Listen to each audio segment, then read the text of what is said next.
Professor Atul Negi, our chief guest, who is a professor from University of Hyderabad. Professor Hon Jason M. Spears, Professor, University of Los Angeles, California. Dr. Pedigari Balaprasad, Chief Technical Officer, TCS.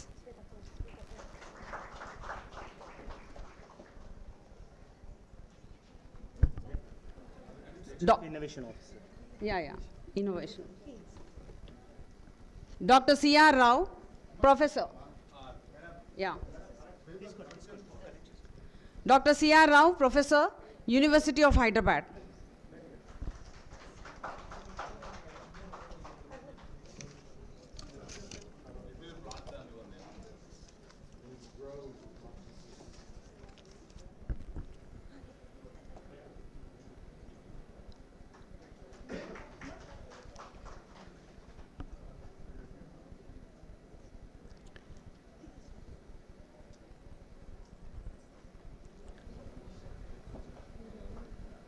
Before the program starts, let us invoke the Almighty to shower His blessings on all of us.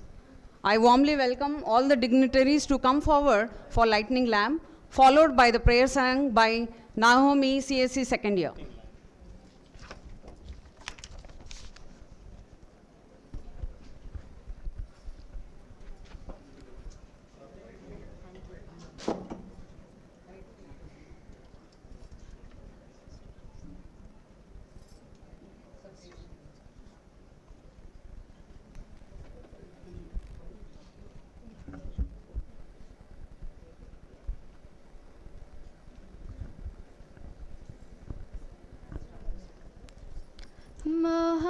महागणपतिं स्मरामि महागणपतिं मनसा स्मरामि महागणपतिं मनसा स्मरामि वसिष्ठवामदेवादिवन्दित महागणपतिं महादेवसुतं महादेवसुतं गुरुगुहनुतं महादेवसुतं गुरुगुहनुतं मारकोटि प्रकाशं शान्तं महाकाव्यनाटकादिप्रियं महाकाव्यनाटकादिप्रियं मूषिकवाहनमोदकप्रियं महागणपतिं मनसा स्मरामि महागणपतिं.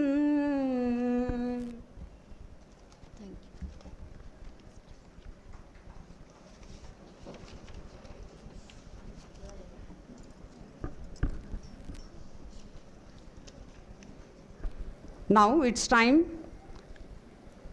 to listen to our principal with his opening remarks.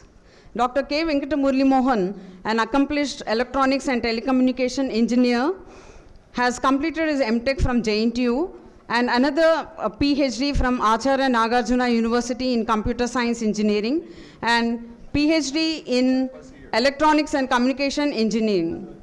He nurtures an intense sense of social and environmental responsibility through academic and co-curricular activities. He continues to strive towards the attainment of his organizational goals in the interest of the TEEGALA. I warmly welcome our beloved principal to address the gathering.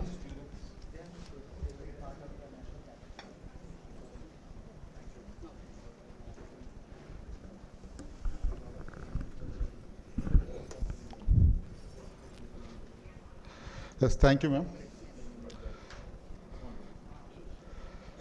Respected dignitaries on the dais, today's chief guest, Dr. Atul Negi sir, and keynote speakers, Jason M. Spears sir and Raghavendra Rao garu from University of Hyderabad, and Pedigiri Bala garu, TCS head, TKR Set College Principal Dr. Ravi Shankar garu, and convener Suresh Babu garu, and deans of the college, other HODs, faculty members, and delegates, participants, very good morning. Very good morning. Yeah, fine. I feel it's a privilege and honor to welcome you all for the first international conference in computing and communication systems, disruptive technologies in computing and communication systems. Actually, this conference has initiated 6 months back. Today, it is the day we are seeing and we are witnessing. So, first of all, for this program, we have got the permission from our management. We are very much thankful to the management for giving this opportunity to conduct this international conference. Next, coming to our chief guest, Dr. Atul Negi garu, for accepting our invitation as a chief guest and present here. And other dignitaries, keynote speakers are here. So we are very much thankful to you, sir, being a part of this program.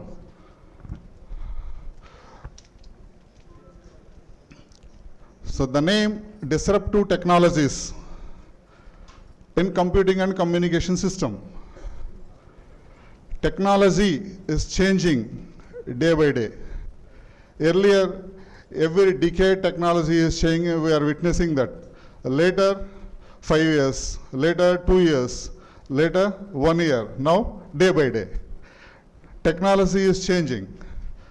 So this technology, as for the Abdul Kalam sir words, technology change, technology upgradation should be useful to the development of the mankind, and it should not be the destroyment of the mankind. So basically we are all our engineers and the later teachers, so we have to take that responsibility. Whatever the technology is developing, whatever the research we are carrying forward, that should be useful to the society. That should be the development of the society, not for to destroy the society. Coming to this conference, so totally we have received 144 papers nationally and internationally. Out of this, 74 were finally, after the review, 74 were finalized, and we have framed 6 sessions. After the keynote speakers, the sections are going to start. So, as a participant or as a faculty, whatever the research we are presenting here and whatever the knowledge we are acquiring with this conference, so it is our responsibility to transfer to the students once after completion of this program. I believe that we are all true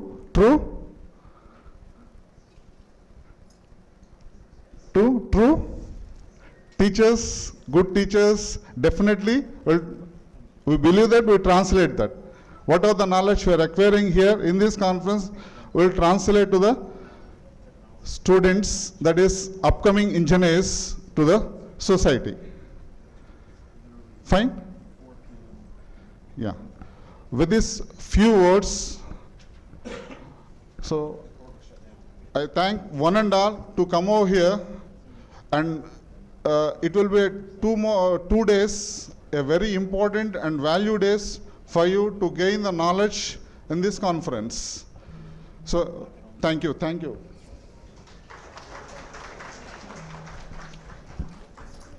you, sir. Thank you for that enlightened talk which you have addressed the gathering.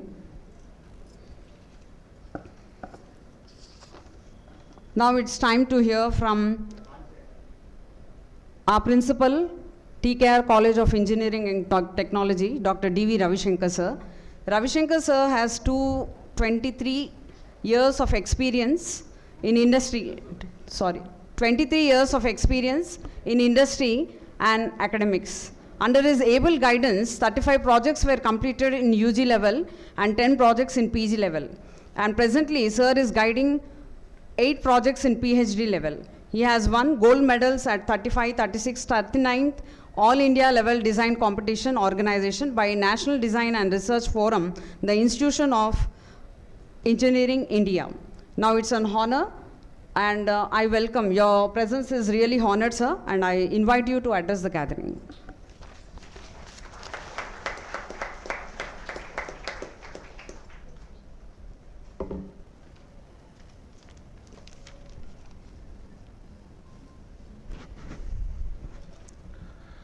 Distinguished guests, esteemed colleagues and participants, welcome to the first international conference on disruptive technologies in computing and communication systems at our beloved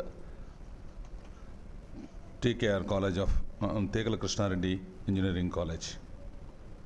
I congratulate on this occasion that my colleague Dr. Murali Mohan has initiated this, and he put a lot of his efforts in making this event successful. Welcome to this remarkable gathering that celebrates the fusion of innovation, intellect, and relentless pursuit of progress in the realm of computing and information technology.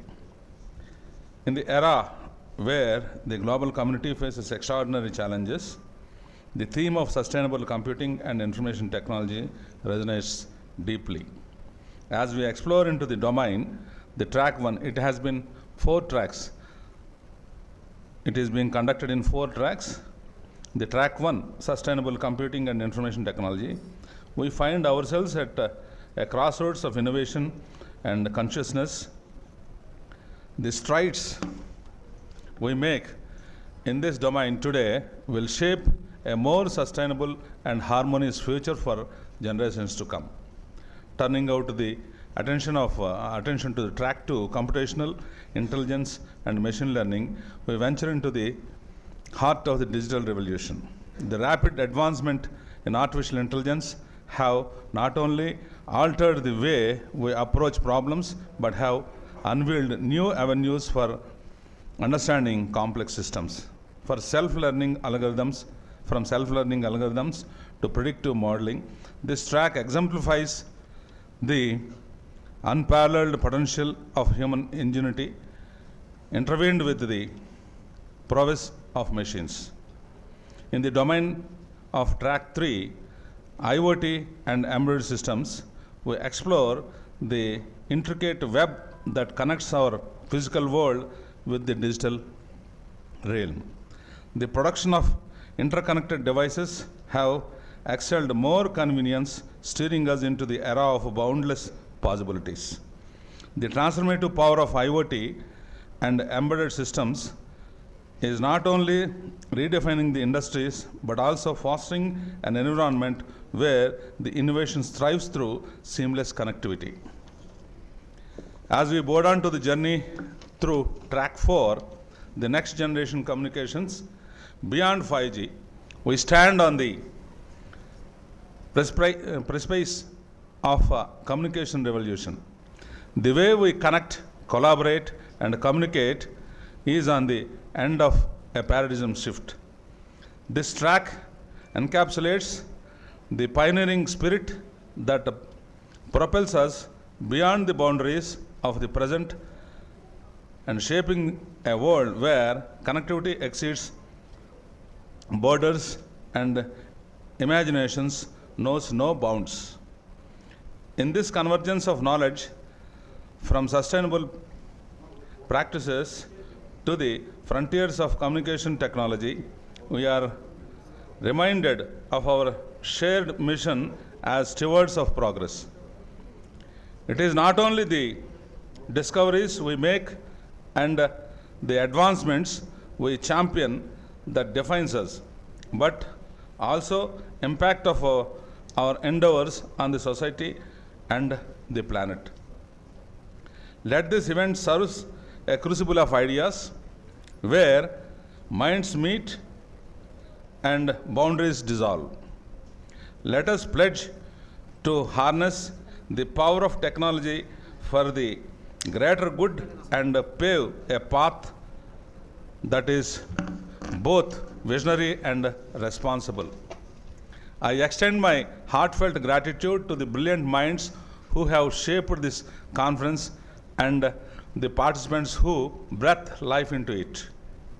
Together, we embark on a journey that merges the brilliance of human thought with the capabilities of technology, shaping a future that is sustainable, intelligent, interconnected, and awe-inspiring. Thank you. Let the symphony of innovation begin. Thank you so much.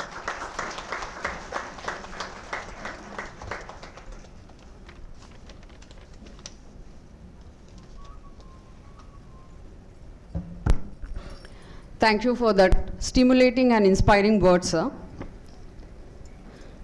Dr. M. Suresh Babu, convener, ICD TECCS and Dean Student Affairs, obtained his MCA from Usmania University, MTech degree in JNTUA and MPhil degree in Computer Science from Bharatiya University. He has done his PhD from Sri Krishna Devaraya University, Anantapur. He served Intel Institute of Science and he was serving in various capacities like lecturer, head of the department, and at present working as professor and dean students affairs of this college. He is BOS member for several autonomous colleges and institutes. 4 research scholars are doing research under his guidance, and he has organized several workshops and training programs in the field of computer science and attended a number of workshops and seminars. He has contributed 158 papers to various national, international conferences and reputed journals. He is a creative professional who is for the students and by the students and to the students. Now I heartily welcome Suresh sir to address the gathering.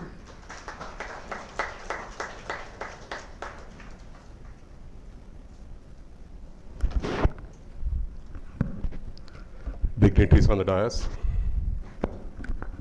Today's chief guest, Professor Atul Negi Garu, learned Professor, our Guru, Professor C.R. Rao Garu, Chief Technological Officer, TCS, Sri Bala Prasad Pedigiri Garu, and Jason M. Spears, who has come all the way from California to attend this conference, and our beloved principal K. Murli Krishna Garu, and TKR set principal Sri Dr. Ravi Shankar Garu, and my dear friends, and the participants from across the nation. I welcome you all for the 2-day international conference on disruptive technologies. Friends, the progress and prosperity of any nation very much depends upon the technological base of the nation. In fact, science, technology are the driving forces of today's social, economic, and cultural changes. Today, we stand on the transformative era driven by the disruptive technologies, which are reshaping our businesses, which are reshaping the sustainable goals, which are reshaping and the propelling factors that are reshaping our future. The artificial intelligence, which is the beating heart of the digital age, which is moving in an unprecedented pace. At the same time, the quantum computing, we have to rewrite the quantum computing laws. Disruptive technologies, it is not only the innovation, it is the empowerment, inclusivity, and progress of the nation. With these few words, I welcome all the participants for this two-day conference, and I thank all the participants who have sent their papers across the nation. Hope it will be a two-day stay, will be a comfortable stay here in our TKRESC campus. This is a maiden effort done by our principal. Next month, we are going to conduct one more international seminar, which is funded by Indian Council for Social Science Research. And we are utilizing, and every nook and every corner is left unexplored. And we have submitted several projects, minor projects, major projects, and community research projects. Say that more recently, our project on design and development of web-based soil analyzers has been evaluated by the SERB. With this, I conclude my remarks. I thank all the participants for sending their papers. Hope these two-day tracks and the seminar, the keynote addresses given by our speakers will throw an insight, and the research, the budding researchers and the academicians, they can delve into the realm of disruptive technologies. Thank you for giving this opportunity.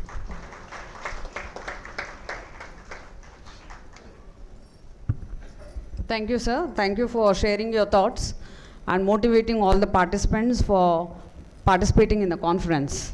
Now it's time to know about our chief guest.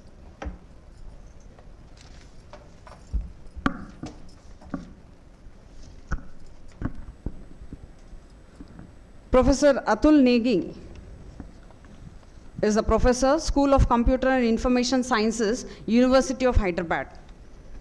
Sir has vast experience, and his research interests are in pattern recognition, applications such as principal component analysis, palm print recognition, clustering algorithms, optical character recognition, systems security, e-learning, and computer networks. He had graduated several doctoral students and currently advising others. Sir's research has helped in societal transformation through the use of information technology. He traveled widely international and speaks and understands Portuguese apart from English and Hindi. Sir's specialties are teaching, research, and guidance of master's projects to doctoral students. Professional experience and activities of Sir: he was the director at Prestige Institute of Engineering and Science, Indore, chairman IEEE Hyderabad section, investigator in funded projects from ISRO, Ministry of Communication and IT, scientific officer for DRDO project, comrades at IISc, and formerly visiting faculty of International Institute of Information Technology, Hyderabad. It's a proud privilege to have you as our chief guest, sir, and we heartily welcome you to this two-day conference, first international conference, and expect your expertise would really benefit all our participants, not only participants, our faculty and students also. With this mark of fervor, I take the honor in inviting you to address the gathering.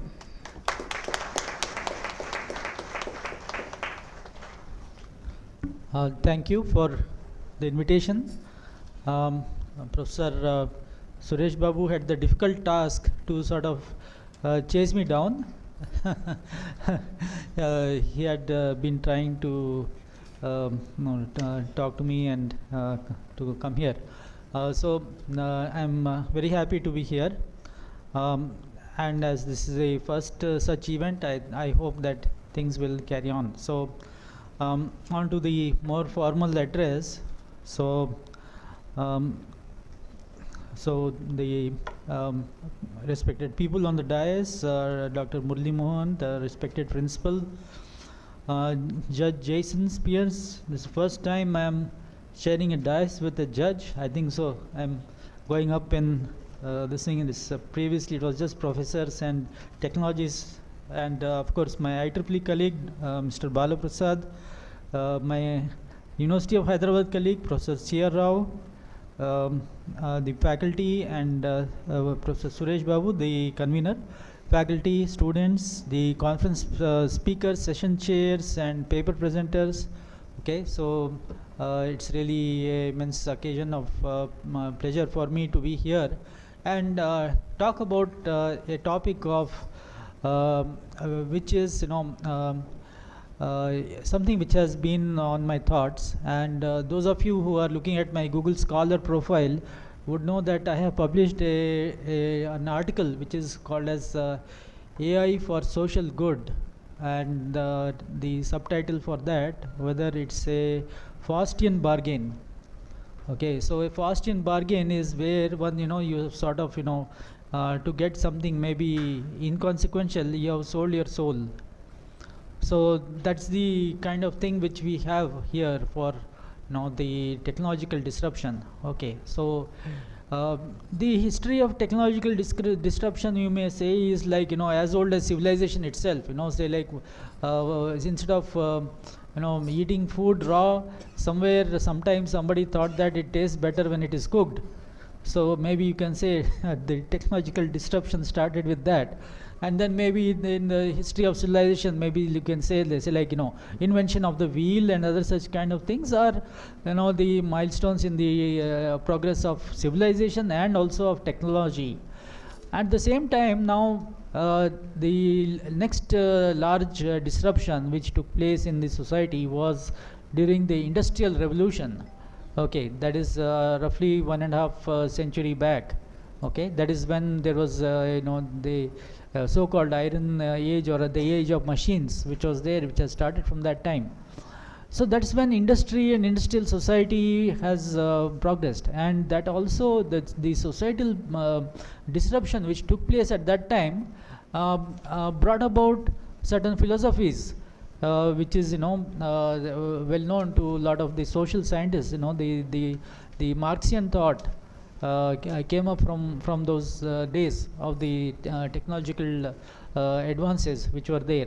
All right. So and now the society, you can say, has not fully recovered from the Industrial Revolution, and still on and on the use of artificial intelligence and other technologies has brought about an increasing rate of technological the societal disruption.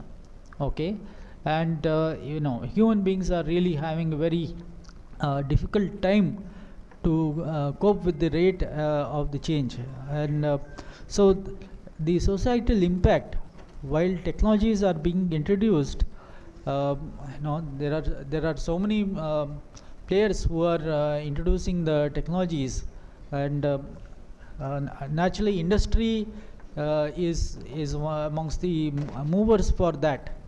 Okay, so we used to think that if we are we happy with 4G or even 5G for that matter, but now, as you know, 6G for the mobile communications is already in path.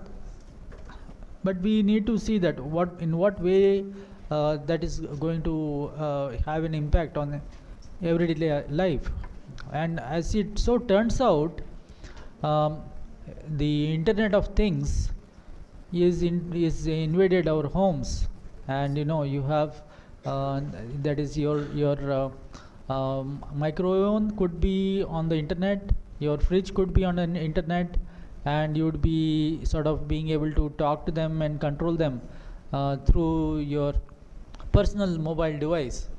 Okay, so when the technology works, everything is fine, but those of you who know computers, that there can be deadlocks, and there is a well-known joke or saying that to err is human, but if you want to really jam up the things, you need computers.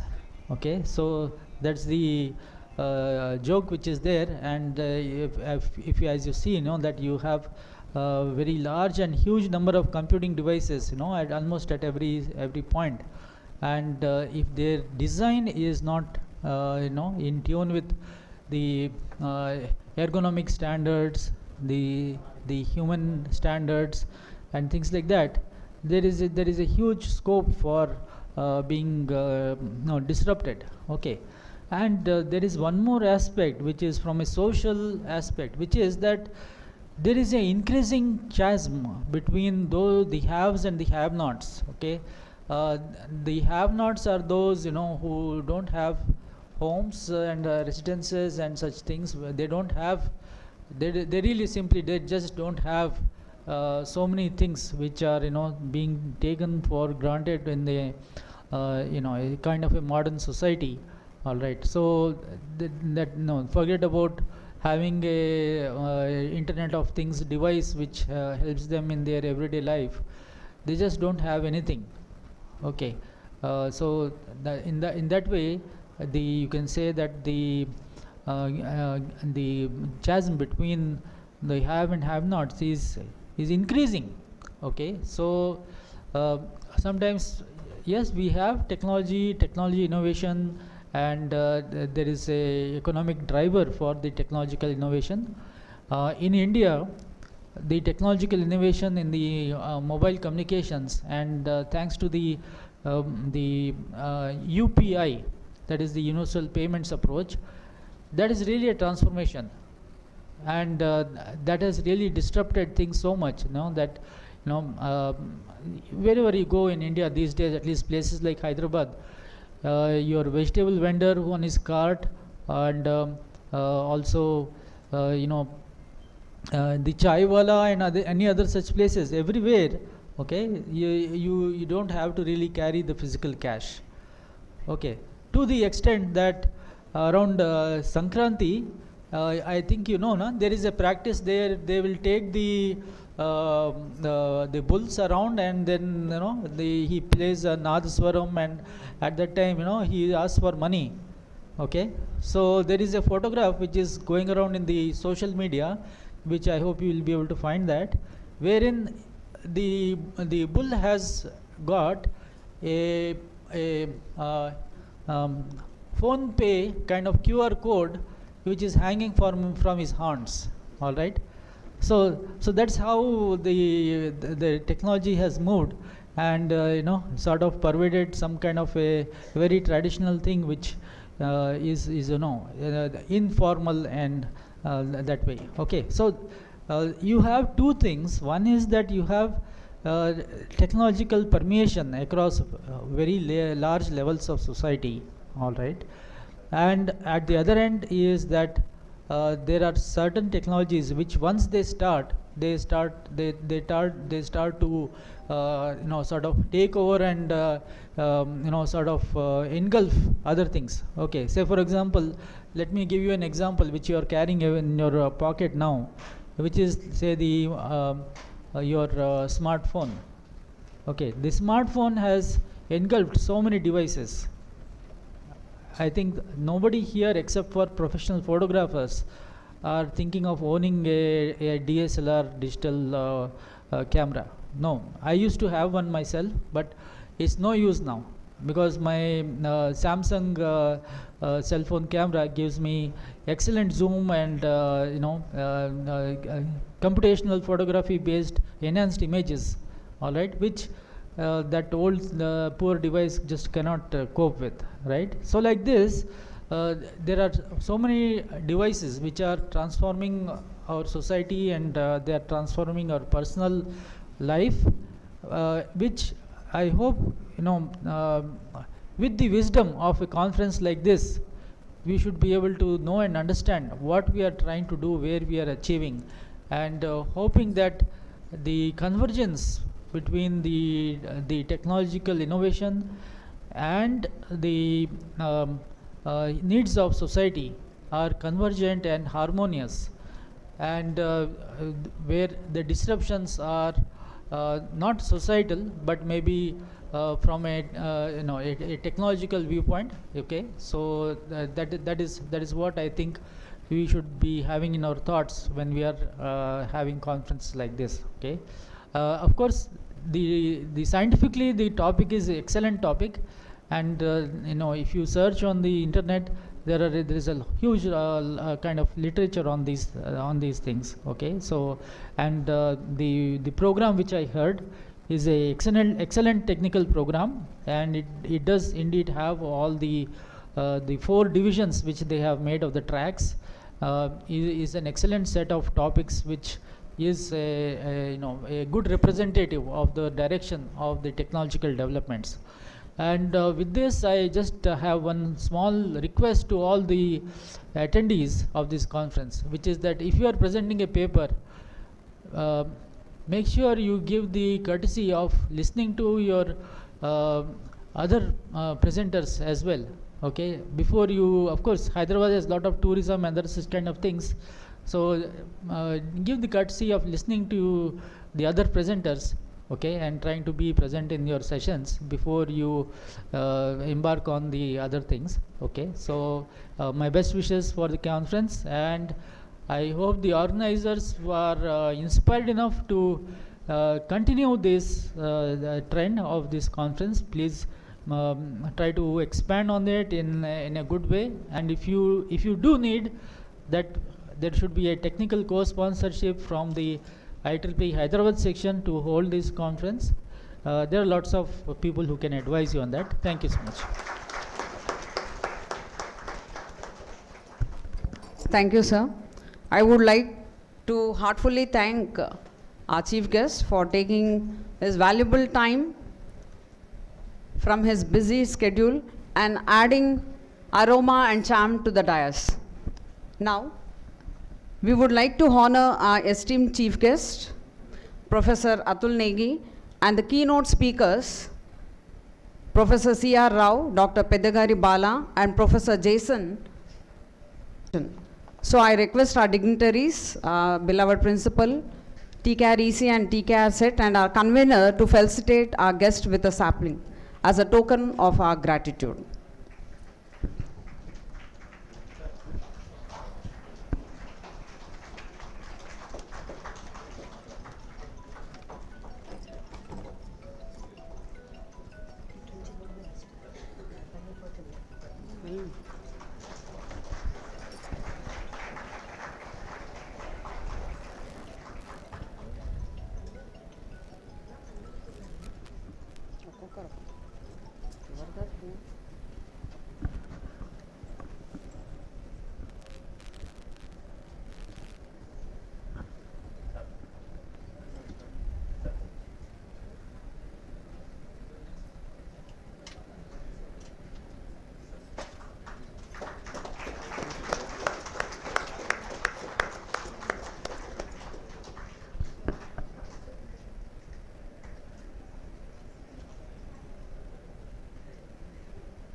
Vote of thanks.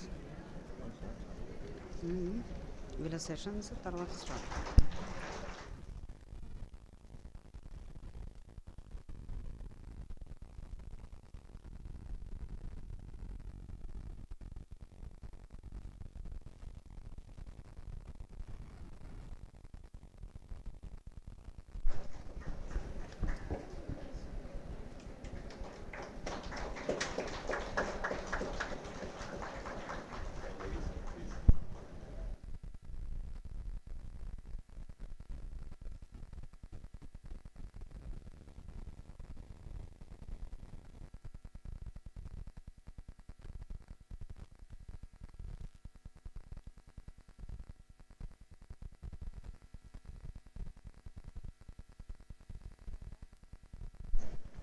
A warm welcome to our principal, TKR COP, TEEGALA KRISHNA Reddy College of Pharmacy, Dr. Vijaya Kuchana Madam, to the conference.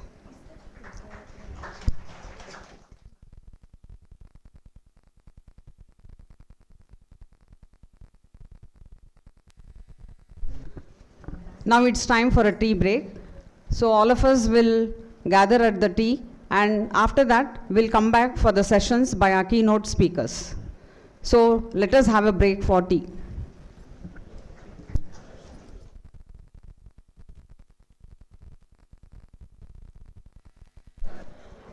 And this is to inform all the esteemed audience that the sessions will be here itself in the auditorium. So after tea break, all of you please gather here.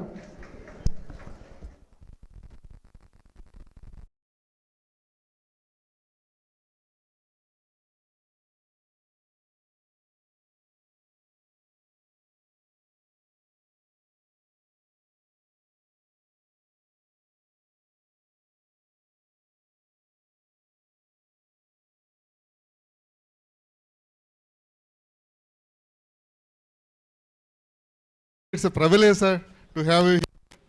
Yes, already I said, sir, 1 minute, sir. Yeah.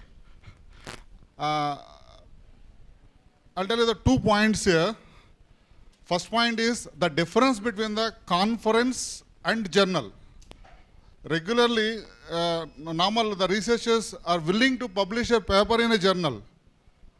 So if you publish a paper in the journal, the reviewer review, and finally they will accept that will be published. You don't have any exposure. But whereas when it comes to the conference, there is an exposure. So speakers, eminent speakers, so we'll give the keynote address, latest trends, technologies, and you put an effort on quality, not quantity. So thank you, sir. Sorry for the inconvenience. Thank you. Please. Madam will introduce Raghavendra Rao garu for a keynote address. Thank you. Welcome back. Now it's a proud privilege to introduce our keynote speaker, C. Raghavendra Rao, Professor, PhD, Usmania University. Sir is an invited speaker and keynote speaker for various UGC committees and is the secretary for Indian Society for Rough Sets. He is a member for Organizing Committee, National Workshop on Rough Sets, and he is also a technical advisor to A.L. Habib College of Engineering and Technology. Besides being with his busy schedule, he is a member for Governing Council, Machine Tools College of Engineering, and he is a BOS School of Computer Science, Vignan University, Guntur. He is also the BOS member for Loyola College, Vijayawada, BOS for CVR College of Engineering, Hyderabad, and is the keynote speaker for various subjects like especially mathematics, and his areas of interest are simulation and modeling and knowledge discoveries. His publications are DBLP and Scopus. Now it's time to have the session by C.R. Rao, and as an esteemed member of the community, I hope your expertise would add immense value to the event and inspire all of us. And we are confident that your vast experience and knowledge would be valuable in providing guidance and support to the participants. I heartily welcome you, sir. So, sir will start with the session.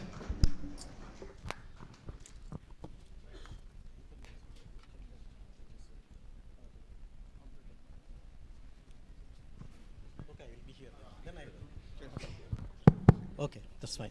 Fine. Good morning. Thank you very much for the introduction and inviting me to be here. It is by chance. I am here in this event with efforts of few hours. Okay, so I hope with my wisdom I will be able to reach you to the expectations. Okay.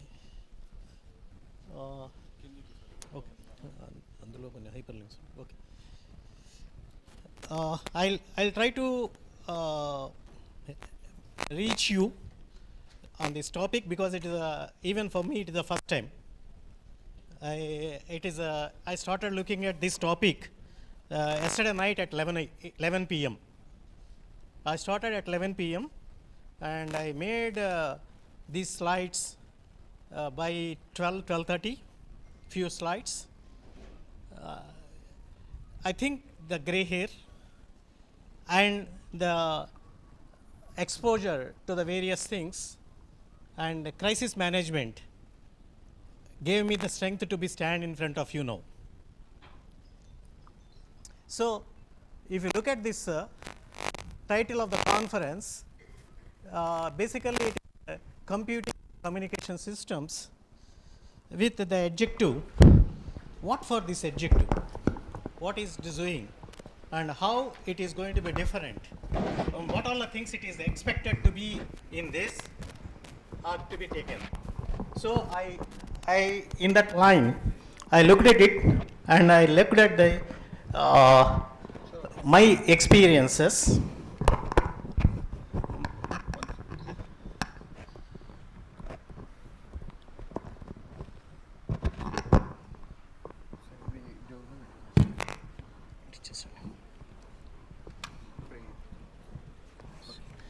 Okay. So I link it to my experiences and some of the things which are available on the net.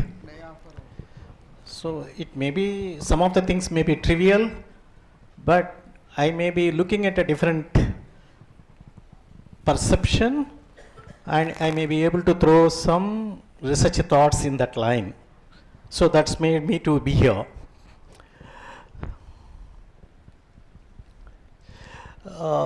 See, if you look at the net, what is the disruptive technologies, and it is basically aims at how fast you are providing the solutions, how accurate solutions we are providing, how it is efficient, and whereas varieties of qualities are embedded in this phrase. And that poses a lot of challenges also. These things will pose a lot of challenges. So that is my experience itself now. That is, yesterday at about 1 p.m. I was tapped. I need to participate in this as a keynote speaker. That is a starting point. And now I am here. It is not 24 hours. Within this 24 hours, the event is taking place. So one of the qualities of this adjective is that it is a rapid prototyping, rapid delivery, rapid execution, and same time without going to compromise on many things. I don't know, you need to certify whether I compromised anything and put you into the unsatisfactory situation.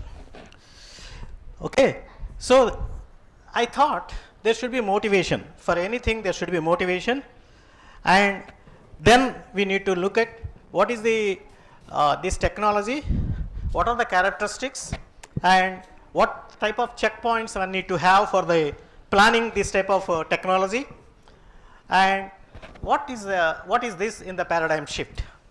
These are the things which are there. So let me see.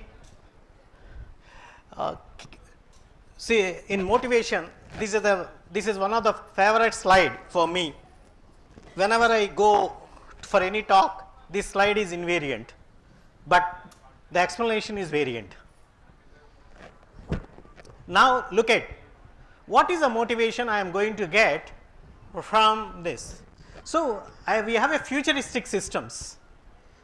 We want some system to come up which is going to come in the future, and when futuristic systems are going to come, what are the characteristics it should do and how I can make these things. So I don't know whether I will be in a position to play here or not. See, when you look at the Hyderabad, the nearest junction, one of the junction is Sagar Ring Road for this college. So look at the Sagar Ring Road before COVID, while COVID, after COVID. So look at the changes came in the structure of the junction is different, made our life different. So, earlier there was a traffic jam, mentally people prepared for the traffic jam and get ready for the delays and petrol, environmental laws, environmental pollution, all these things were accepted. Now, with these flyovers, the mindset is different. So, this innovation, this technology realizations led the psychologically and emotionally a different mindset.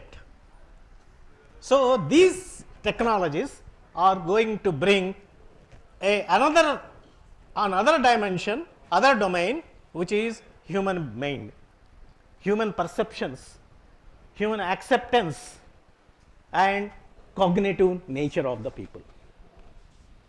So, that is the one which also is an important topic of this conference.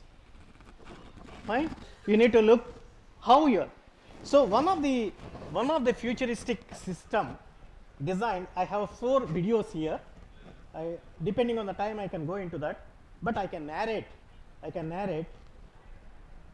One, a train starts from a station and goes to station B without stopping at intermediate stations.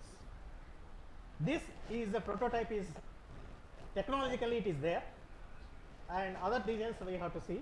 But what made the people to think, what motivated the people to design such a train?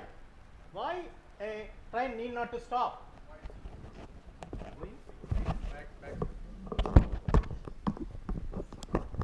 Okay, is it fine? Yeah. So, what made people to think of a train not stopping? I hope here I am having some audience from the mechanical engineering, energy, communication and other general knowledge. Fine. So, a train which is going need to stop, and there are 2 states. One is in the kinetic state and other one is in the static state. Let's say a train which is in the kinetic state need to come to static state, and from static state it has to go back to the kinetic state. So, those who are computer science people, they know automata. So, state transitions are taking place. Whenever the state transition is taking place, there is something called as inertia. The system need to overcome the inertia. When the system need to overcome the inertia, what happens? There will be additional energy is going to be wasted. So, work done plus some energy is getting wasted. So, a train which is going to stop at intermediate stations and going to start undergoes the inertia twice, and that's as a result the fuel consumption is more.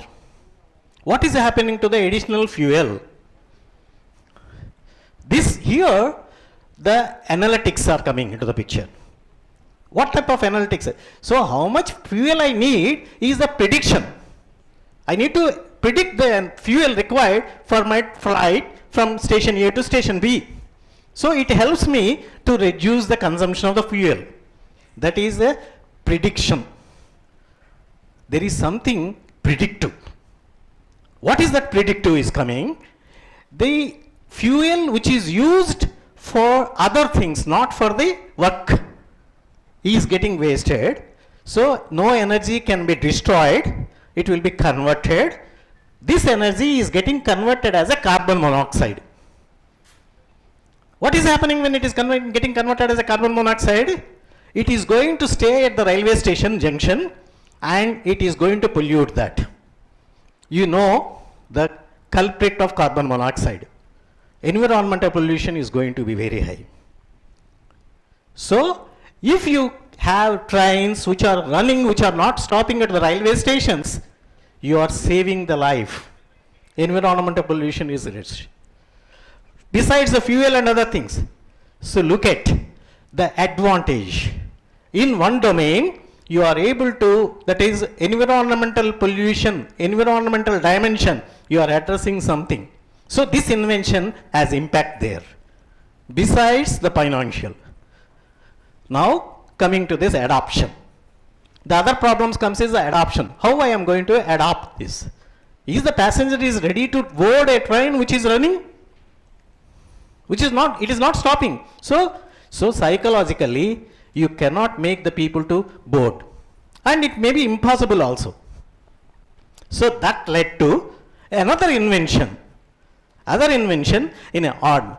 So a passenger is comfortable and psychologically ready to get into the train bogie which is a static. So I must have a static bogie at the railway station and I should get in. Similarly, I am going to get out from the bogie which is a static. So I need two bogies now, which is for taking the passengers and other one is to drop the passengers. So I need to do engineering. I need to do engineer it.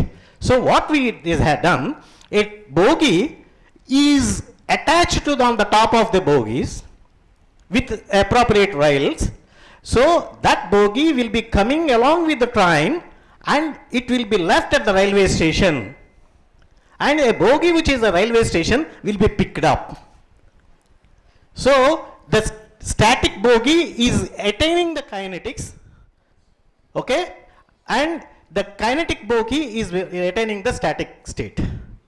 As a result, the train is not stopping. Look at the complications.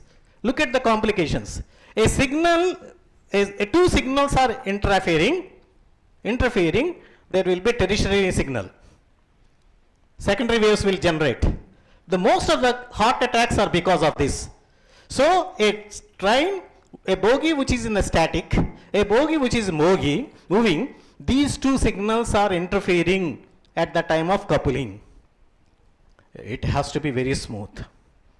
It has to be very, there should be knack. So all these discoveries, all these inventions are involved of many disciplines knowledge. Many disciplines knowledge. No doubt, one of the core knowledge is mathematical modeling. And one must work with the mathematical modeling and see things can be designed, realized as a prototypes and other things. So we need to have, now what type of knowledge is there? What type of knowledge is translated in coupling? I don't know how many of you travel in the narrow gauge trains. Anyone? Good. How the narrow gauge trains will run? It will move, a lever will tie to the track.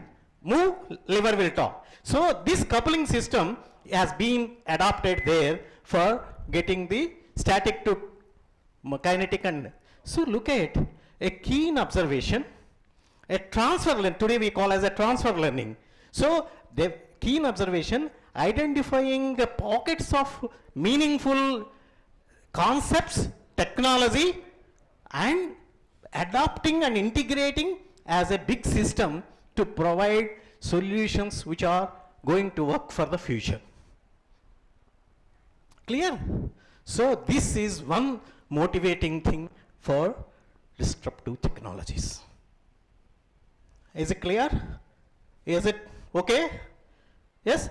Now the second one is, the second video is that we are now getting 60 floors, 100 floors apartments.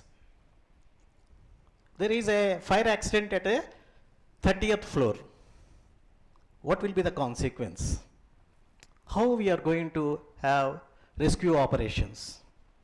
This is the problem. How innovative technologies, art thinking, out of the box approaches will help us.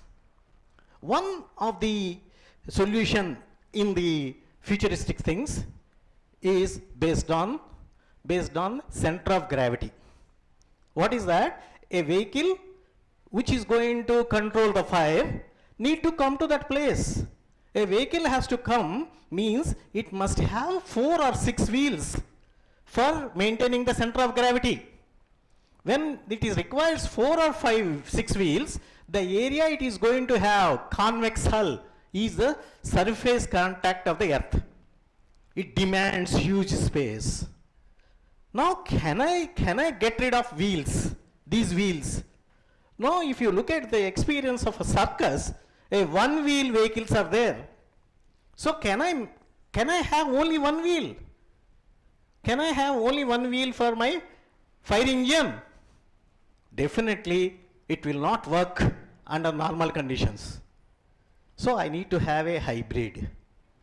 Now, instead of, if not one, can I manage with two?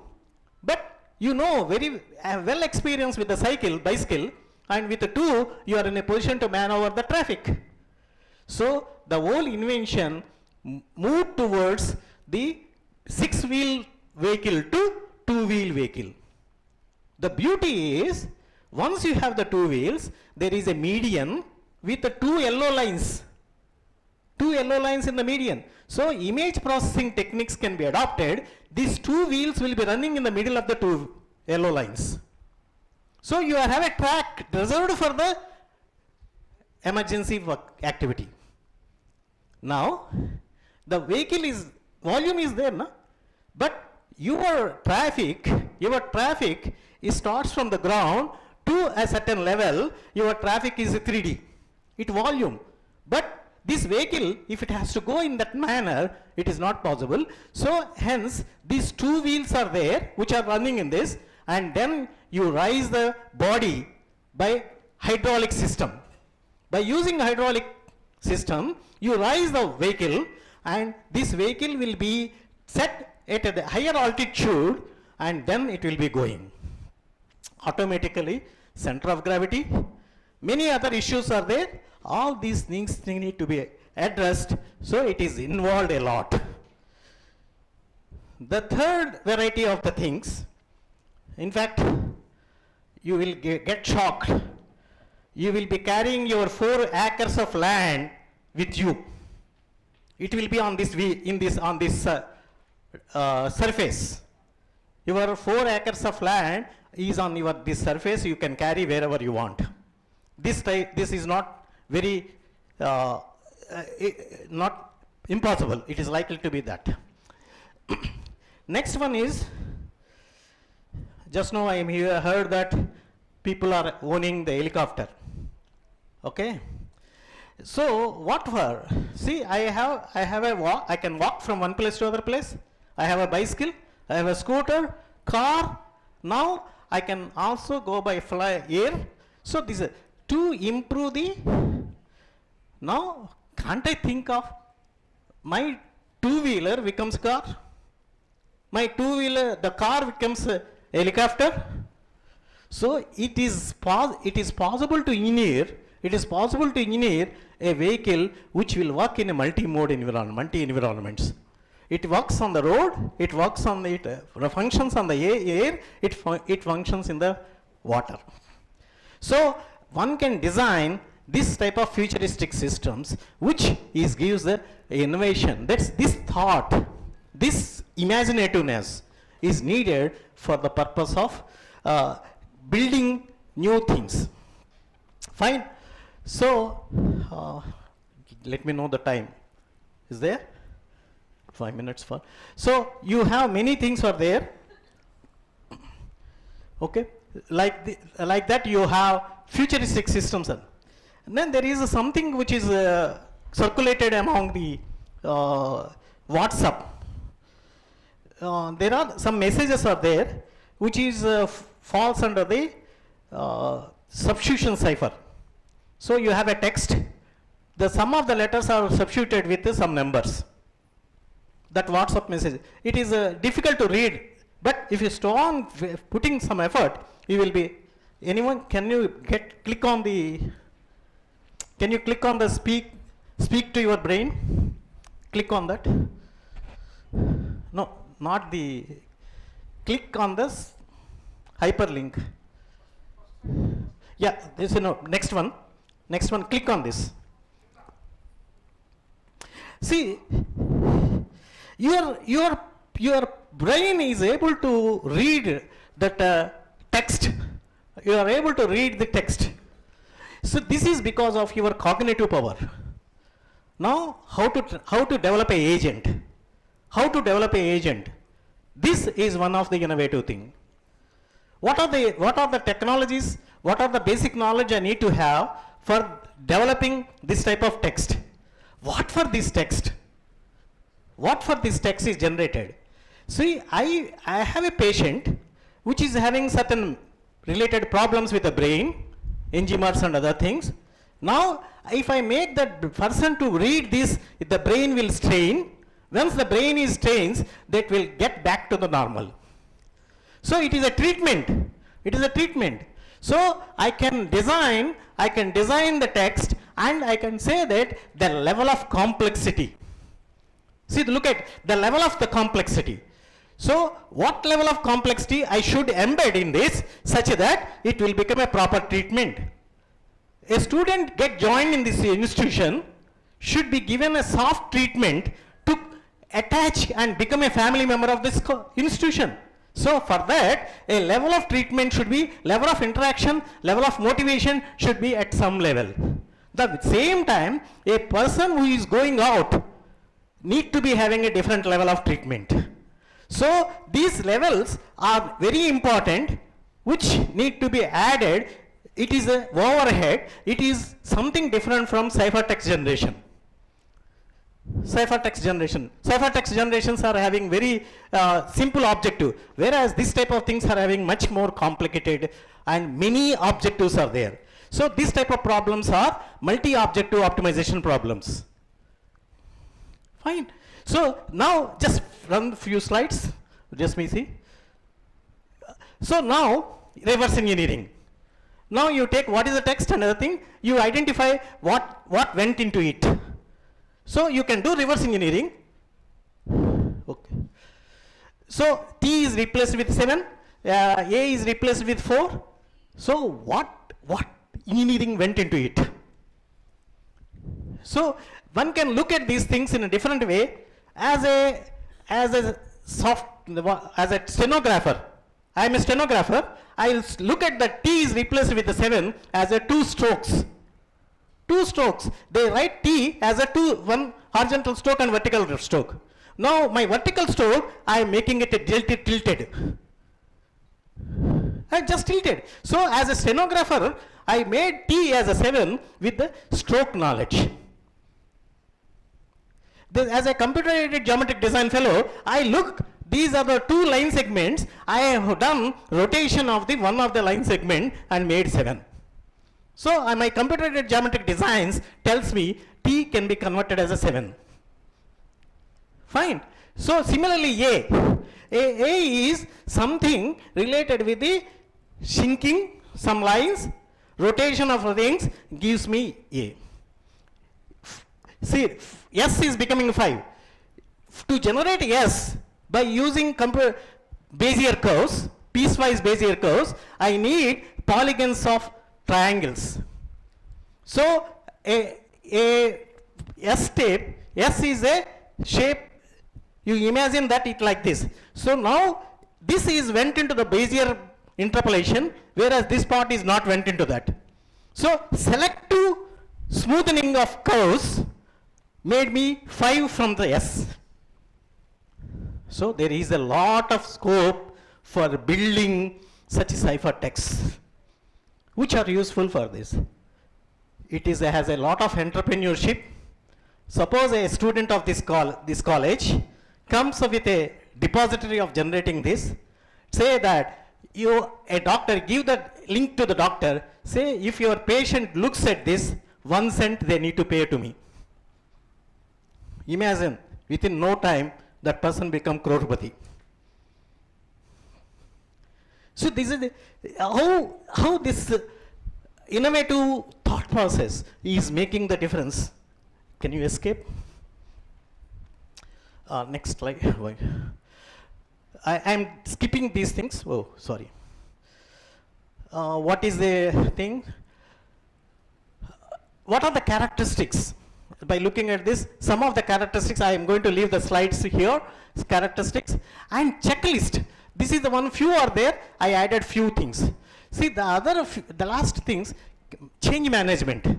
Change management is very important which is need to be one of the track of this type of conferences.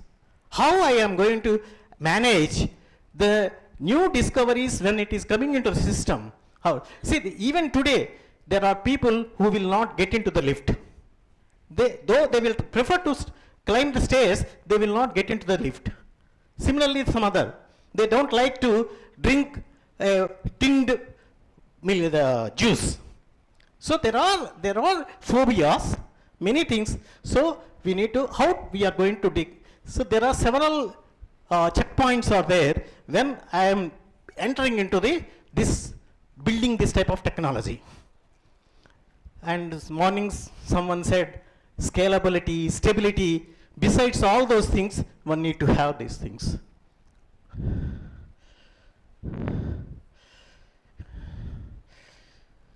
Okay, this is the graph taken. So what is need to be noticed? All other general technologies are monotonic in nature by linear. Whereas this technology is non-linear. It is monotonic and non-linear. You know, as a system engineers, a non-linear system, building non-linear systems and understanding non-linear systems and maintaining non-linear systems is highly involved. So you committed to have this non-linear path.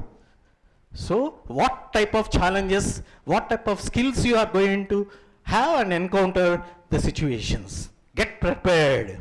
Get prepared.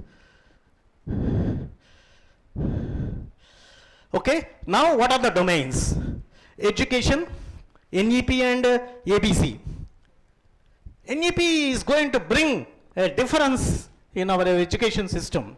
ABC is going to make difference in getting the degrees. University may not award the degrees in future. I simply apply and there will be one agent. It says that my ABC checks and say you are qualified to get this degree. And a digital lock, in DigiLock, my certificate will be deposited. So there is no convocation, nothing likely to be this. So this and mobiles, you have many changes are there. Lot of changes are there. I cannot lie with my office saying that I am at a university. My cell phone is persistently having a pinging with the tower near to this college. So by using the association rule mining, they can know where I am. Fine. So like that, internet, cloud technology. The MapReduce gave managing massive things. The invention of concept of MapReduce and other gave, and redundancy gave the reliable and trustworthy cloud. So so each and every variety of invention has this, and it is going to penetrate into the politics. You can see, if you keenly watch the Modi's government, a lot of things entered into the politics. These technologies are exploited in politics. And it is going to be more in coming elections.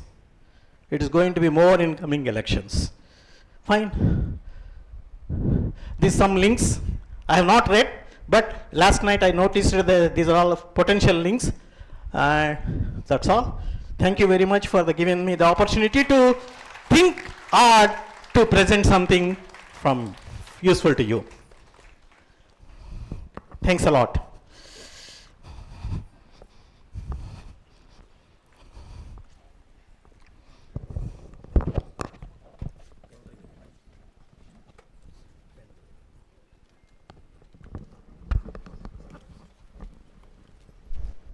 Thank you, sir. Thank you for that enlightening and stimulated presentation. Your thoughts and illustrations have truly provoked all of us and has given an insight into the role of disruptive technologies. So you have mentioned clearly and you have made an awareness to all of us about the impact and the insight of disruptive technologies. Thanks a lot, sir. Thank you for your valuable time. In spite of your busy schedule also, you have accepted our invitation. we take it into pride and pleasure. Thank you, sir. Now, it's time to welcome our Honorable Secretary, sir, Dr. T. Hannath Reddy Garu, Honorable Treasurer, sir, Mr. T. Amarnath Reddy Garu, and ZP Chairperson, Dr. T. Anita Reddy Madam, onto the dais.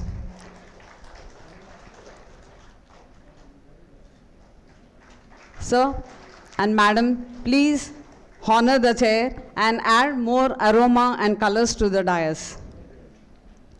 Dr. T. Hannath Reddy Garu is a medical professional who strongly believes that creativity, innovativeness, and urge to think differently alone can help students to become masters in any field of study.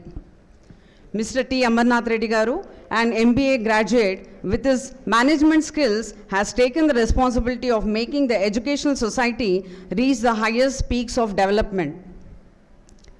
We are really fortunate to have our Secretary and Treasurer to grace this occasion. They are the personalities who overwork and feels achieving excellence their responsibility. Besides this, they are the personalities who take care of everything and create such platforms for the faculty as well as the students. We are really fortunate to have you as our management, sir. Thank you.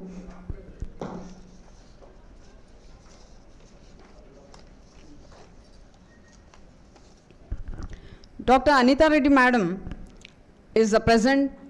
She found that a large number of women from rural areas come to our hospital to save their lives.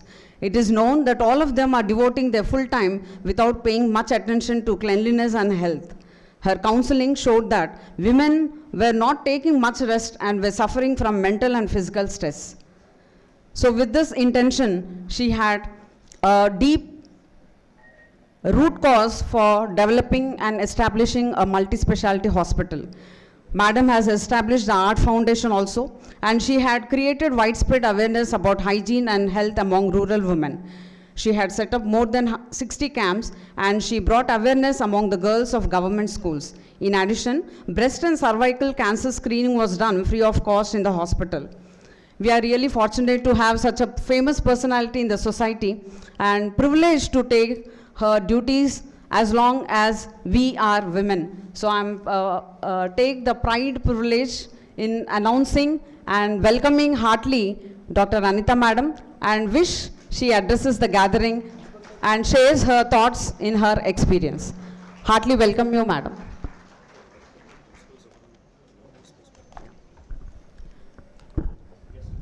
And to add, I welcome all the guests onto the dais once again. And the keynote speakers, along with the dignitaries, our principals, please come on to the dais.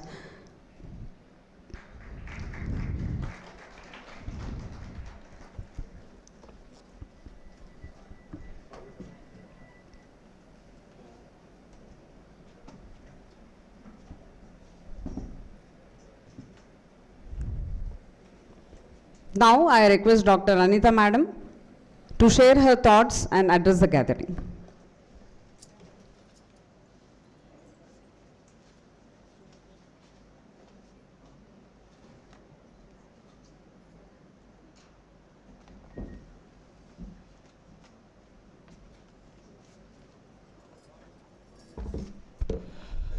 Good morning, everybody. At the outset, I would like to thank you all for inviting me for this conference. I'm very delighted to know that this is something about technology, and this is happening in TKR Education Society.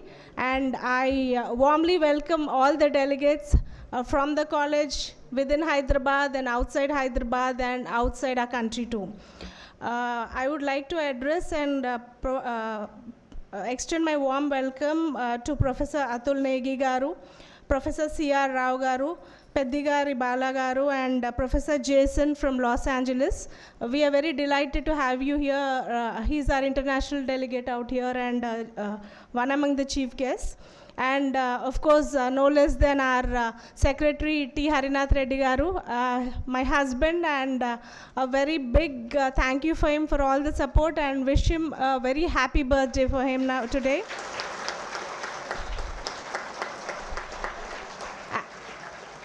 And my another family member, my brother-in-law, husband's brother, T. Amarnath Reddy Garu, treasurer for this college, who has been a backbone out here. And the principals of both the colleges, our senior Ravi Shankar Garu and Murli Mohan Garu, and other professors and lecturers of this TKR Education Society. This morning when my husband said that I have to come over and speak here, I was like, I always talk on politics and I talk on healthcare system. Now what is this disruptive technology? Suddenly when I hear about this disruption, it's like, very damaging. So my notes, my thoughts went on how technology is damaging. And then slowly it came up like, how useful it is. So now we all know that every system has its own uses and abuses. We have to rationalize it because we belong to a very responsible people of the society. I'm sure here we are all lecturers and professors who are imparting our acquired knowledge to our students and for the fellows and folk of the society. So here I really do not much know about this technology and some vast and huge terms, but I can talk about the practical applications of technology in the real life. And since being a doctor, I can actually connect it with the medical system. So one thing I feel very good about it is now what are the innovations of this disruptive technology in advancing healthcare is one thing. And second thing which always attracts me is the robotics. So now I'll talk about robotics first because it's very interesting. The day, it was probably 10 years back, when I saw my first robotic surgery. Being a gynecologist, I could see a hysterectomy. Those metal arms holding scalpel, scissors, forceps, and then doing the surgery on the patient where the doctor is not in the vicinity around the patient. So doctor sits in a chamber and she'll be doing her computering, and then there some metal arms are actually operating on the procedure. So this was like very weird. But now the interesting thing is all the technology has been sophisticated and it has been advanced because we are looking for better care for the patient. What is the reason? We use in the convention system, even now we use the blades and scalpels to give an incision on the patient, get into all the layers of the abdomen and get into the uterus. But now we have kind of feeded the system. How to get into a patient is because it has to be very precise, because the mapping is so precise that the advantage for the patient is, there will be no blood loss. It will unnecessarily not very crudely cut small vessels, and there will be very minimal tissue handling so that the patient's recovery is good, and the operating time also is very less, okay? So of course, now when we compare man to technology, of course, technology is always fast growing, progressive, but again, the technology has been again invented and acquired and succeeded by man itself. So this is all like artificial intelligence. So this is a big vicious cycle. The basic unit is the human brain. So when we have our human brain and we are getting it done manually, from manual we are switching it on to some other artificial things. But that as artificial technical support, the thoughts and coordination are again everything from the human brain. And that is again going into artificial intelligence, the technical thing used by humans. So this is all like a vicious cycle, but ultimately the thoughts and the whatever the inputs are given by the human brain. So like robotics application is there in, it's a very vast, elaborate media. The applications are there in thousands and lakhs places. Now coming to our advancements in maximum usage is in the diagnostics. See, diagnostics we know, suppose any radiation, suppose say it ultrasound, we all know what is ultrasound. See, there the ultrasound is being done, and I would better say CT scan. See, CT scan, we know during COVID, we all knew that. I'm sure more than 80% of us have been affected with COVID. We went for a CT scan. So what was happening there? The patient is lying down under the CT imaging, and you know, the images are being sent, and the radiologist is somewhere, some thousands of kilometers, or maybe across the 7 worlds or countries is there, but in a flash speed of time, in a fraction of second, he could see the imaging there, they could diagnose it, and they could give the report. So what does this suggest? This suggests that the ease, what is the use of this disruptive technology, and what has it actually accomplished is the ease of using it, the comfort, and it is very easy for a patient to, I mean, like, you know, coordinate with no loss of time. The diagnosis is immediate. So this is where our utilization comes. So for example, during the COVID, I would say that even this really, this kind of technology really helped, because you know how we were all gripped in fear when it was COVID. We were all shivering and sitting at our homes, and you know, but the medical field, the government officials really could get there how many cases of COVID, where is the geographical location of the patient, where are the patients moving, which hospital centers have how many number of cases, and what are the diagnostics. So they could get all the data and the numbers, which was very simple. And also, coming to another arena or extent of this disruptive technology, like what I could understand is, you guys of course know better, but what I could understand is, anything which is disruptive technology is, what is the success from the preceded requirement or demand. So what was the demand, and that immediate emergency, and the success of that thing is. So this thing keeps on advancing. So each day there's a new thing, concept coming out, new discovery. So a new outcome comes out of it. But ultimately, we are all benefited of it. So these, when these being the uses, now let me talk about, see, I mean, like, I have seen children growing with these gadgets. So this irrational use, see, I don't know whether this is connected to this topic or not, but I would really like to highlight it. I'm sure there are so many mothers out here. The irrational use of this technology evolving, because I'm a mother suffering. See, my growing up child, there was once upon a time where I would give a punishment. Rather, you know, sometimes when children do get into some mischief, I would say, I'll lock you up in a room. So that was the punishment then. But now, you know, when we say children, you lock it up in a room, they'll run to the room, because they'll have their iPads, they'll have tablets, I mean, you know, laptops, everything. And they need a smartphone also. Why? Because when there's no Wi-Fi, they get so hungered. You know, they have to call and say that you have to connect the Wi-Fi. So they're spending, see, now our laptops, TV screens are becoming slim, and we are getting fatter. Really, and you know, even the thoughts, the emergency, see how this technology supports our requirements. We get the results in a flash speed of a time. Even in practical life, be it us or our younger generation, are also having the same expectations. They don't want to wait for anything. So this analytical system, they can't analyze situations, concepts. They're getting very close to the screen and moving away far from the nature. So this analyzing thing is coming down. So we have to counsel them and give quality time to them. And the whole time is going in, I mean, you know, counseling about quality time to them only. So it's really true. So whatever it is, let's try to make a rational use of all these things, especially for growing up kids. I would really say that it's very important. Of course, when they're grown up and when it comes to their profession and all, they have to take the aid of it. But whatever, I really say that there are uses and abuses of this system. And like how I said, a robotics can do a very complicated surgery with very ease. I'm not sure one day I'll be walking and somebody doesn't like me, some metalheads come and they take my head off, I'm not. So, I mean, you have your own uses and abuses, but just stick to it that like we understand the system well and make a rational use, and thank you for giving me this opportunity.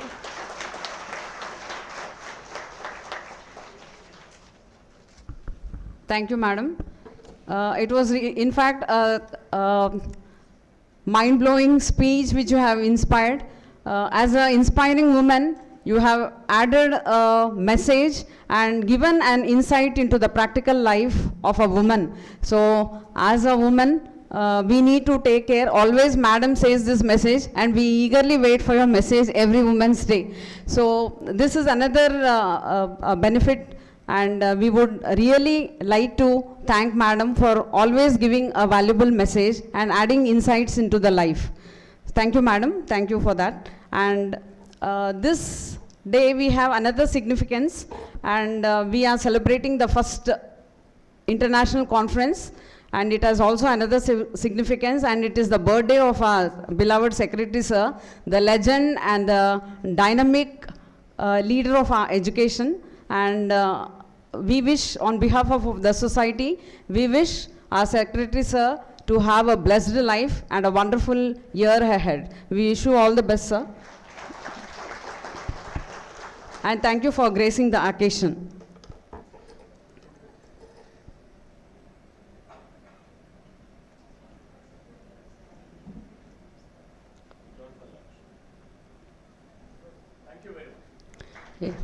Yeah, we heartfully thank, sir. In spite of your busy schedules also, we have accepted our invitation and presided over here, which we take it into pride and pleasure. Thank you all, sir.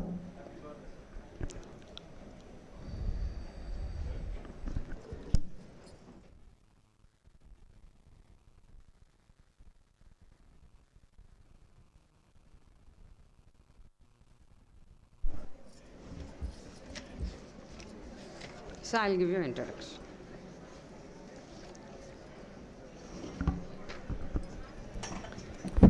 It's time to hear from our next keynote speaker, Balaprasad Pedigari.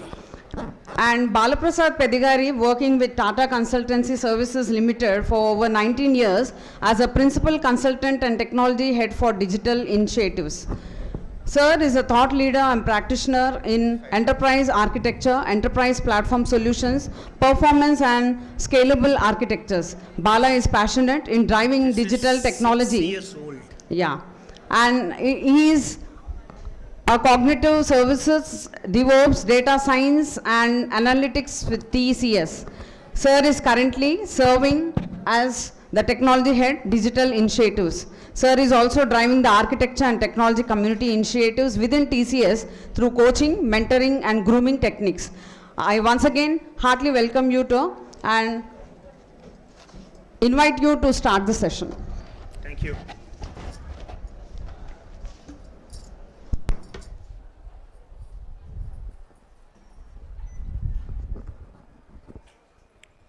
Okay. We can switch it off. Off just send it. Adhe avasram.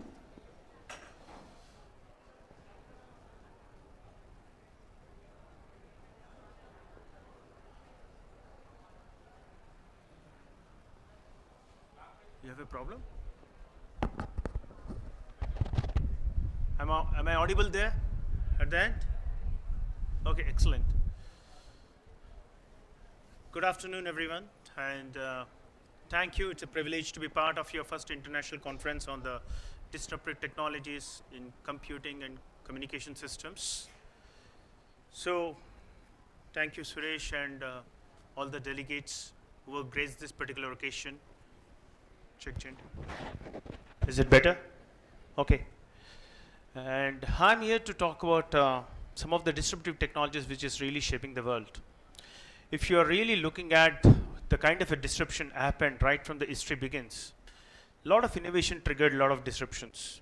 Right from the Industry Revolution 1, which has been triggered by the invention of steam engine, to the electricity, to the internet, to the type of cyber-physical systems, we have witnessed exponential inventions which were triggered because of the technology evolution. So I'm going to touch upon some 7 to 8 technologies which are really making the change and creating a bigger impact. So if you're really looking at the overall spectrum of the technology, the first important area which you might be seeing a major disruption which is forthcoming is quantum computing. How many of you heard about quantum computing? here? How many of you heard about ChatGPT? Pretty much many people. So quantum would be the major disruptor in the coming years. So Google has invented way back in 2018 a quantum computer called Sycamore.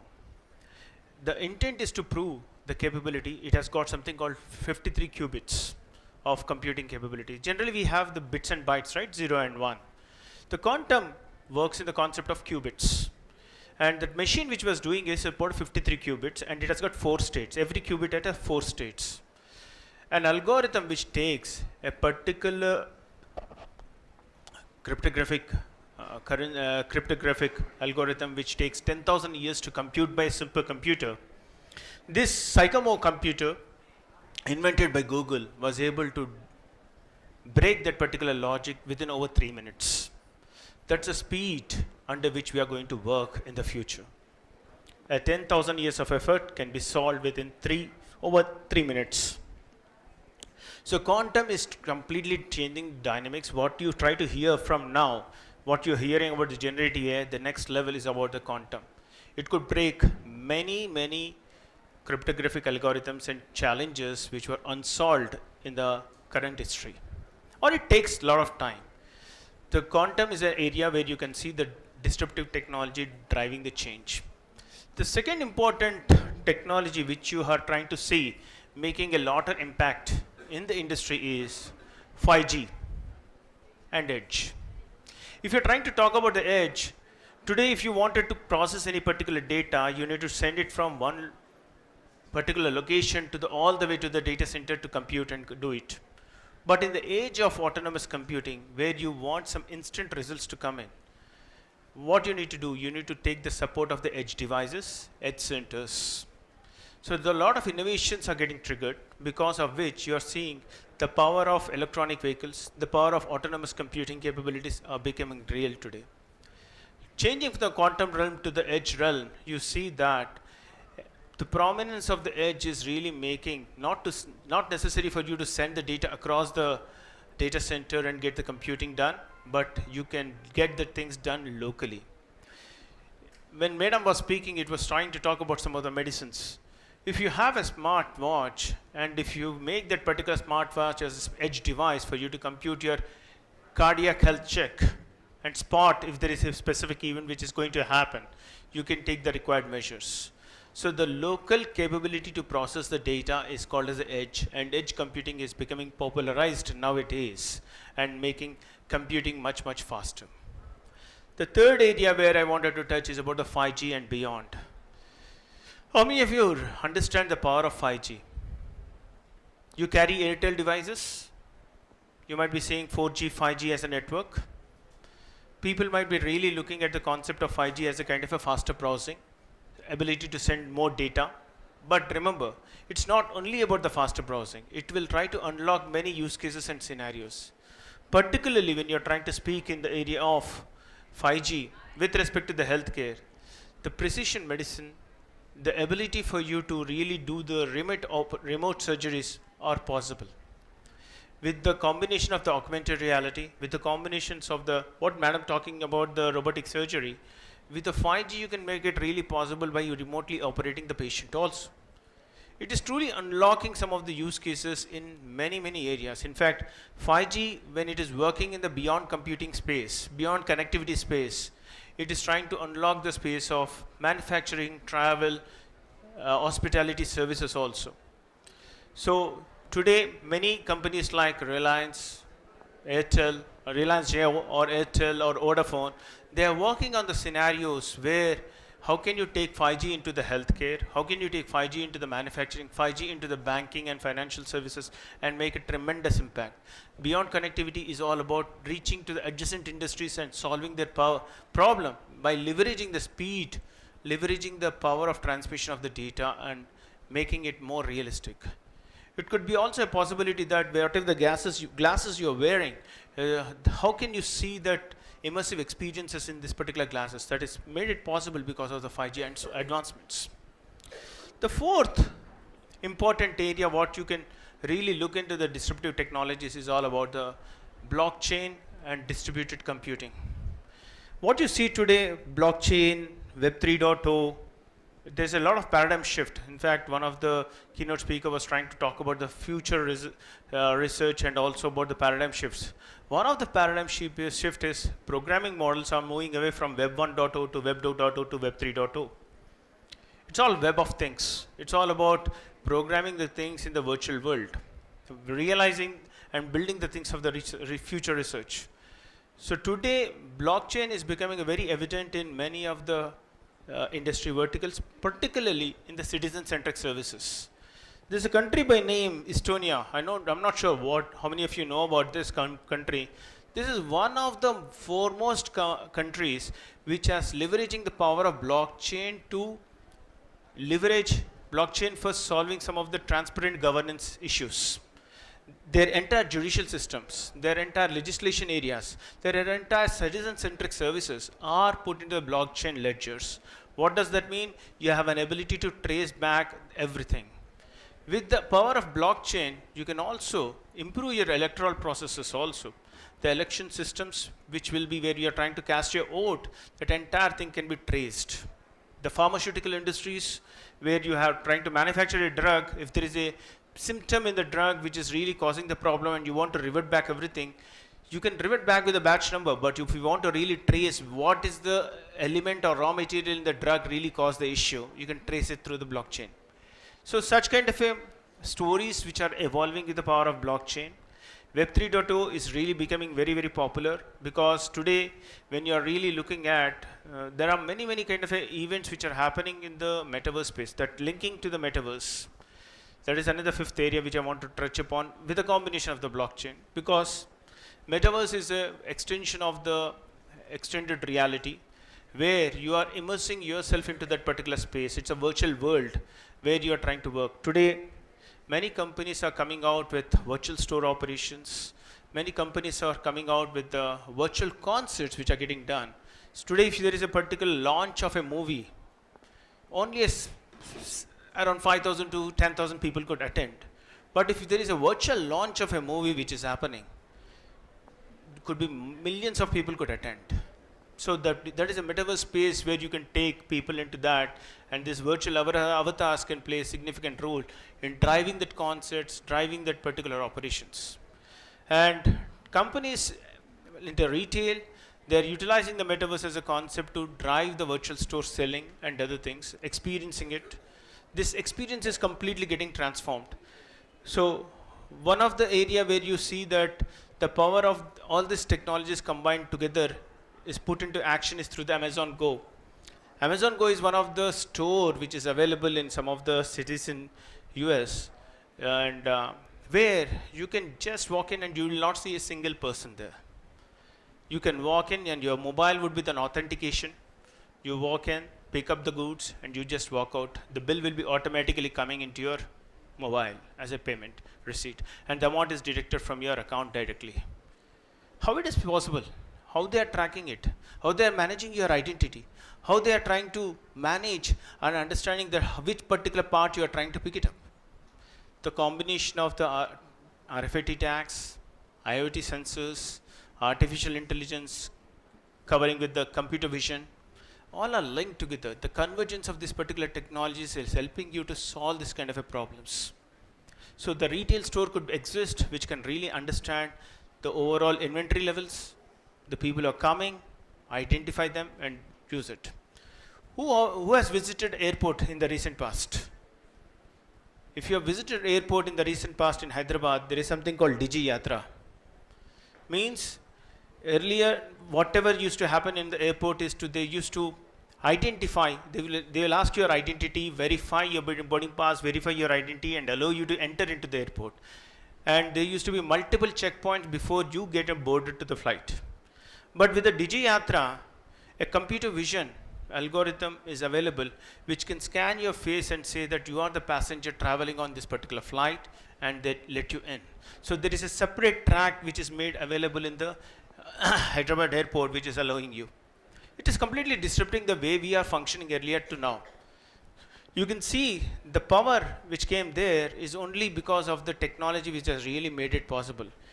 Computer vision algorithms, artificial intelligence, sensor technologies combined together to create that particular use cases. So when you try to combine these things, you can see that power of innovation is multifolded. Power of technology is really playing a pivotal role in transforming every industry and also experience of the citizens. Apart from that, what you've witnessed, today we are also seeing a dramatical shift and understanding on the artificial general intelligence, what we call as a GPT models or large language models. I have seen some of the people trying to talk about the AI, but the power of AI is multifolded because of this particular technology. It is really transforming because it has got an ability to 5 important areas where this general intelligence or the generative AI, what we call, playing an important role. If you really wanted to create and generate a new content, if you wanted to summarize some of the things, if you want to translate into multiple languages, if you automatically generate code, if you are willing to get some way of the insights into a particular content, generative AI can come as a big aid. Many industries are getting disrupted because of this particular technology. Say for an instance, a developer wanted to develop the code. Today he will understand the design and try to develop the code and put down that complex logic. But here, just by giving a simple prompt, indicating the purpose of the code, what you want to develop, and the language model, what you want to construct that particular code, you have an automatic generation of the code available at your stage. So GPT, which stands for Generative Pre-Transformers, GAN, which is about the Generative Adversarial Networks, these are the 2 important technology elements playing a very important space for driving this particular change.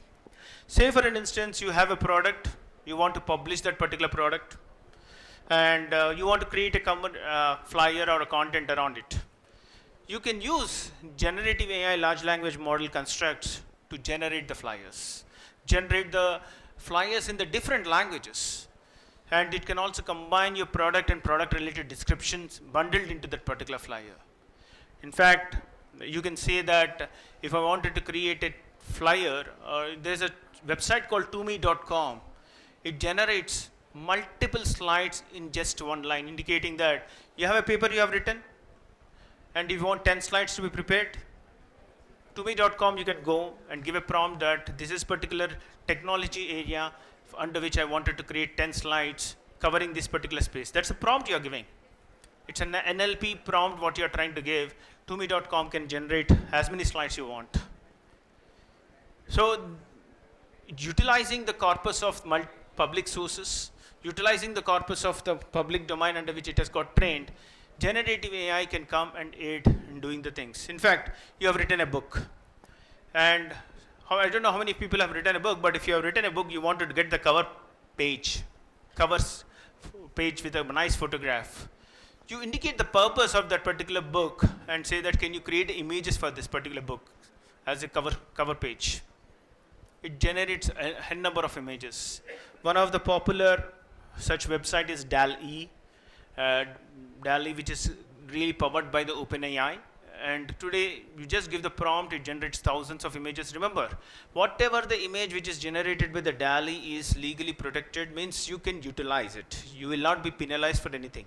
The reason is they have already done a kind of a legal agreement with Shutterstock and many other image service providers and stated that this is an engine which generates the image. Any image which is consumed by our community will not be penalized for any kind of copyright violation. So that is a possibility which you can really look at.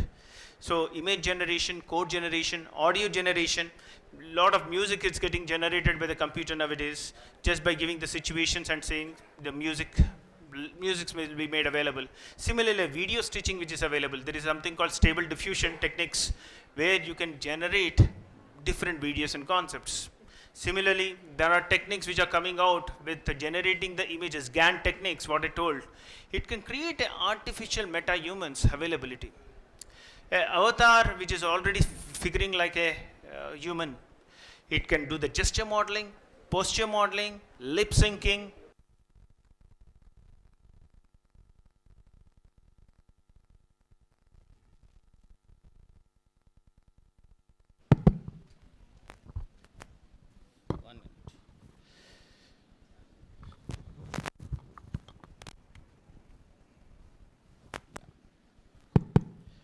all these things are made possible because of this generative AI. So I don't know how many of you have watched televisions. Your news anchors can be the meta news anchors or meta humans. They are not the real people. So soon you might be seeing many of the news anchors will be replaced by the meta humans, and they will be doing our news reading. And they are trying to bring in the emotional concept into it so that you feel that it is a real person who is trying to do the things. And the future can also unveil the things that there could be a robo bosses who are going to drive the discussions with us. So disruption is all the way there. And when you're trying to look from this, there is also something which is evolving a lot, which is a neuromorphic computing. How many of you heard about neuromorphic computing? So it's no longer the situation where the computers will be processed like the electronic speeds. It will be this processing at a speed of light. When the computers will process at the speed of light, it's not only that we wanted to process the information what we want, but we also want the computers to start learning, dreaming, adapting to this particular situation. So when you make machines to work in that particular direction, it can make a significant impact and evolve the entire level of thinking. Likewise, there is something called augmented and metaverse area, augmented reality and metaverse, which I mentioned. And there is also something called multi-cloud, which is evolving. Today, no longer people are looking at one particular cloud for driving the services, not Azure, AWS, or a Google Cloud. There could be multiple clouds which could play a significant role in this entire chain of thinking. So with that particular thoughts, I just wanted to conclude and state that disruptive technology is all the way there. We just need to have a catch of eye to look into the applications of this particular disruptive technologies, look into the research focus areas, and it will really make a bigger impact. When you are trying to write your papers, you can use generative AI as an aid to understand the gaps in the research. Research has got a specific research life cycle, and you can spot that particular gaps and try to be innovative in that area and try to lock in the patent for that for yourself. So look for that space, utilize the aid technology, and it can make a tremendous impact in the way you're thinking, applying, and making the use of the technology to serve the humanity needs. With that note, I conclude. I thank you and wish you all the best for your paper presentations and for the rest of the conference. Thank you.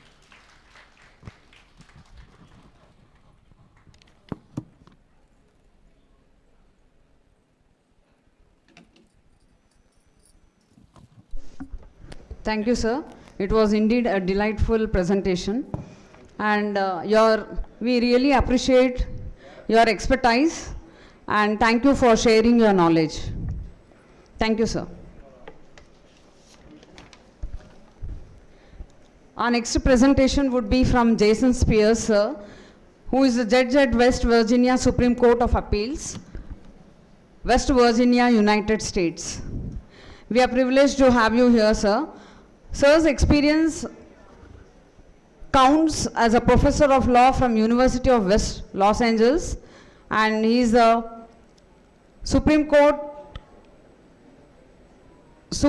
professor from West Virginia, and he is also the Cable County Prosecuting Attorney as Assistant Prosecuting Attorney, and also the Air Erect Life Team. And Sir's education is from Florida Coastal School of Law, that is Doctor of Law, and he has also pursued from Marshall Universities, that is RBA, the Paramedic Science, and also the Middle Tennessee State University. We are honored, sir, with your esteemed presence, and I heartily welcome you onto the dais to give your session. All right, thank you. Thank you, sir.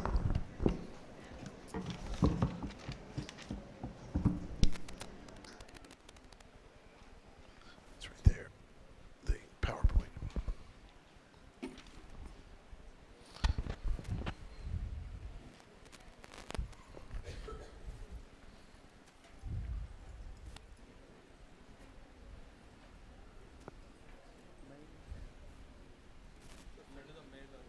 Oh, no.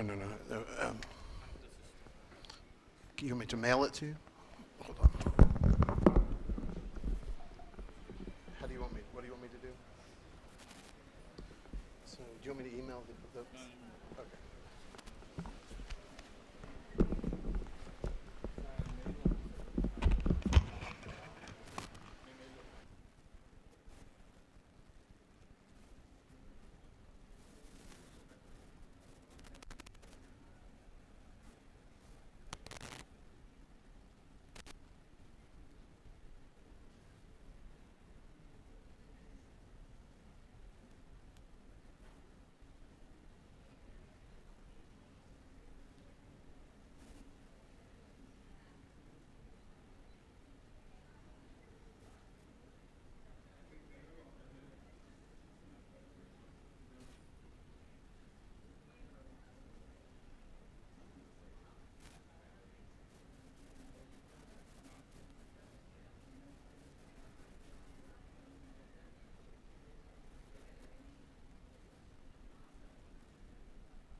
We'll be getting started here in just a second.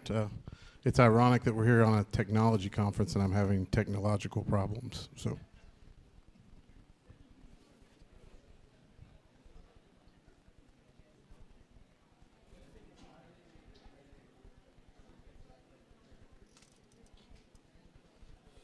Too much security.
So good afternoon. Oh, you can do better than that. Good afternoon. All right, we're missing a few people. I noticed some people that walked out. Can you hear me okay? All right, my name is Judge Jason Spears. I come from, I teach at University of West Los Angeles, but am home-based in West Virginia, where I'm a judge on the 6th Judicial Circuit, specializing in children and families. And what I wanted to talk to you today about was your disruptive technology. And we can get into the weeds on the actual technology of what is the definition of disruptive technology, but I wanted you to hear from me on how my business as a judge was affected overnight by technology due to COVID-19. How many in here before COVID knew what Zoom was or how to use Zoom? That's more than the judges in my whole district. Nobody knew how to use Zoom. So we're going to talk a little bit about that.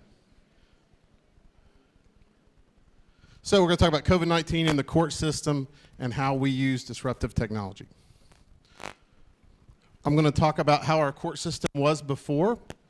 And the interesting thing about this is you can apply this to any type of business prior to COVID-19 that was not in a technology field, whether it was small business, whether it was education, individual law practices. So I'll talk a little bit about the legacy court system. What was our remote access to the court system before COVID-19? What technologies did we have prior to COVID-19? And what do we have now, and how did we implement it?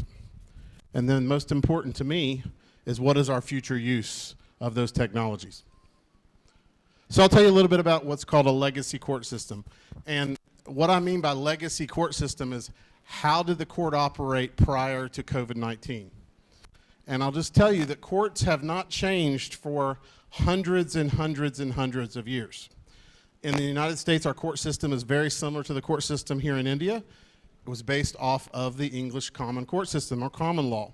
So other than not wearing a fancy white wig, our court system hasn't changed over hundreds of years. We were an all analog system. What do you all think I mean by analog system? Somebody tell me no. This is an interactive session. Bet you didn't know you were coming for that, did you? So what do I mean by analog system? No one? Analog is the opposite to what? to digital, right? Technology. So what I mean by that is we were a book and paper system. Our laws were printed on paper. You looked in a book for case law. You hand wrote. You presented actual paper to the court as the attorney. We did not have remote access. It was very limited or non-existent.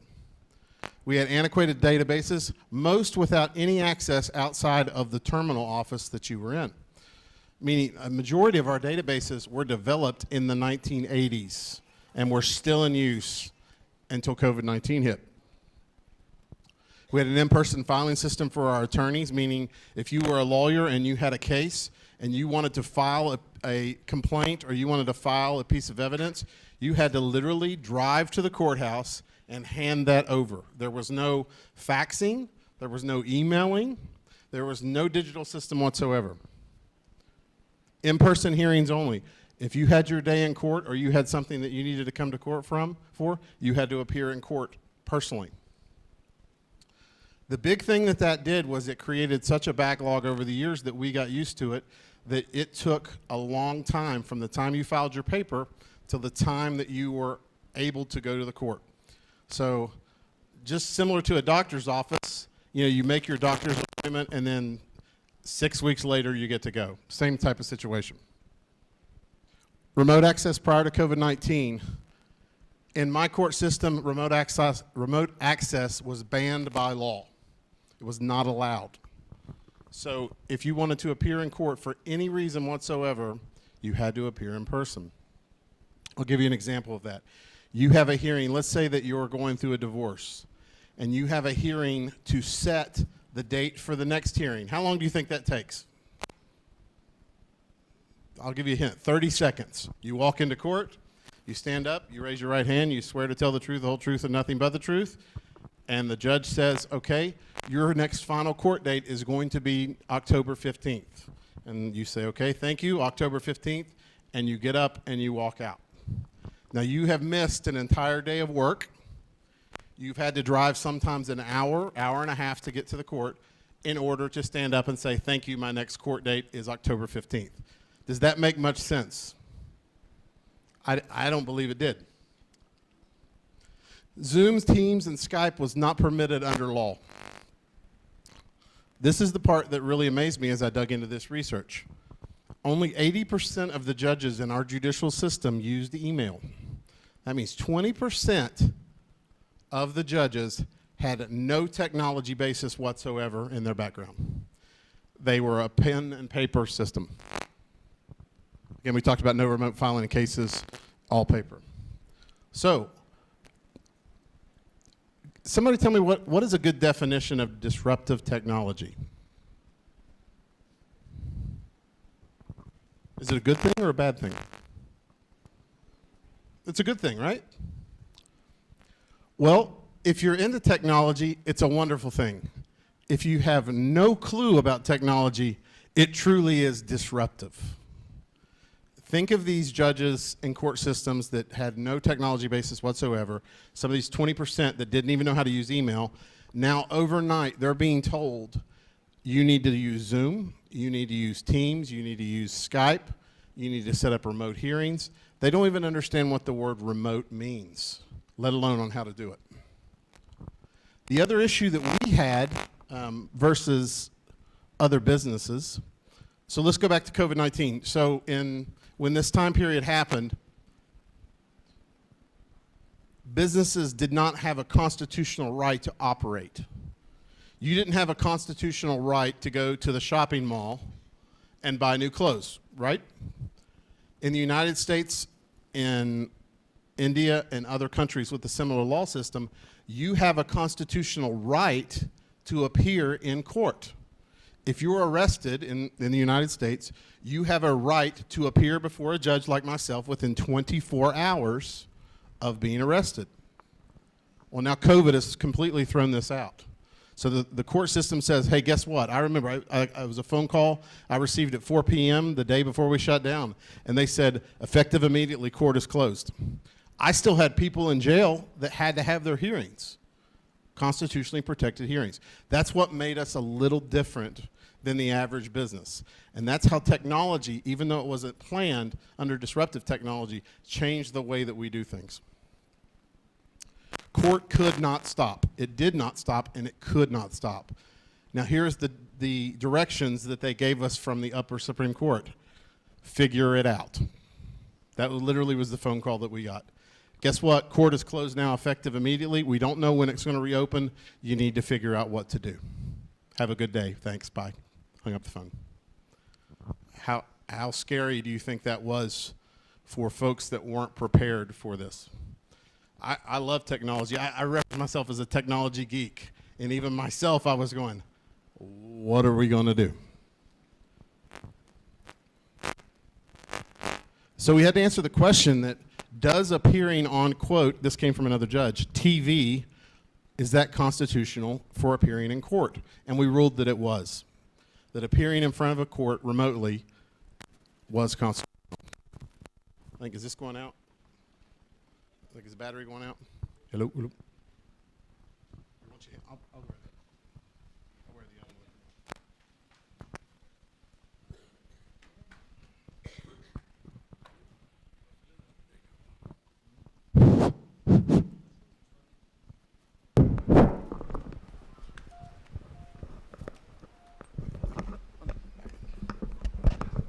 All right, that's a little better. So we found that technology did meet the standard for constitutionality. So we did trials, we did hearings, we did status conferences, we did everything that you can imagine in court we could now do remotely. We did have tech issues. Remember I talked about that we had individuals who didn't understand how to answer their email, let alone set up technology. We had bandwidth issues. Our court system wasn't designed for that. I'll give you an example. The courthouse that I am in, they beam over Wi-Fi from the main office, from the main court building via a small satellite, had no intention of ever having video conferencing be part of this infrastructure. So now all of a sudden I'm trying to hold video hearings and it's freezing. We had hardware versus software issues. All of our system was not the same. One court system had Macintosh, another court system had PC. Some used Skype, some used Zoom. Nothing was uniform. We didn't get any training. And I think this is something that you see with disruptive technology as it's introduced in a way that is not prepared for. Again, we talked about the age of the judiciary members, and that was a huge issue for us, was related to the fact that a majority of our judges did not understand technology. So we started with Zoom first. It was limited availability, and this happened to me once. They said you have to use Zoom in the middle of a very important hearing. It came up with a warning that said you have used your free 10 minutes. This was the court login as well. You have 5 minutes left. And of course, I've got someone who's sitting in jail for his day in court, and he's like, but I haven't even got to speak yet. I've only got 5 minutes. That was a huge issue. Our court system didn't know, our IT director didn't know that he had to pay additional for Zoom. He just gave everybody the free Zoom login, and next thing you know, we're doing that. Timeout issues, like I said, and they weren't familiar with the setup. Zoom ended up half of the time resorting to a phone call because it did not work appropriately. So we would end up continuing the hearing on the phone. Skype, same issues. One issue that we found with a lot of this technology, especially with Skype and Zoom, was a lot of our litigants, which a litigant is the person coming to court, they did not have a smartphone, they did not have internet access at home, and they didn't have the ability or the processes to appear remotely. So we had to assist them and help them with that. So then we finally, after about a year, we migrated to Microsoft Teams, which gave us some more accessibility. We got actual training, which was nice. So Microsoft came into the court system and explained everything, how to do it, how to use paper, scan documents, that sort of thing. Document handling and phone access was a big thing with Teams that was successful compared to some of the other technologies we had used. People in court have evidence. you get pulled over for speeding and you've got evidence that you weren't the one speeding because you took a picture of your speedometer right as the police officer was pulling you over and it says 45, and you got ticketed for speeding because he used a radar to get the guy beside you who was doing 75. How do you, on technology and remote access, how do you present that evidence to the court? Because if you were in court, right, you would walk up and be like, Judge, here's a picture of my speedometer. I wasn't speeding. How do you do that remotely? And that was some of the issues that we had to work through. Evidence, like what I discussed, bandwidth, lower income litigants, and video and screen sharing. So how many in here have used, on your Zoom or Teams, use filters? Funny filters, I've done it. So there's a video I need someone to click on if you can, on this next one. If you can click on this. Let's see. Is it showing up? The very last one.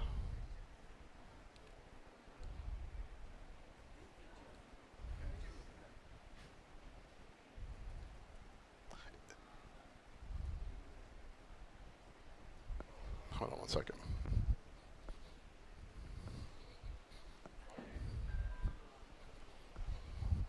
Let me just go to the screen.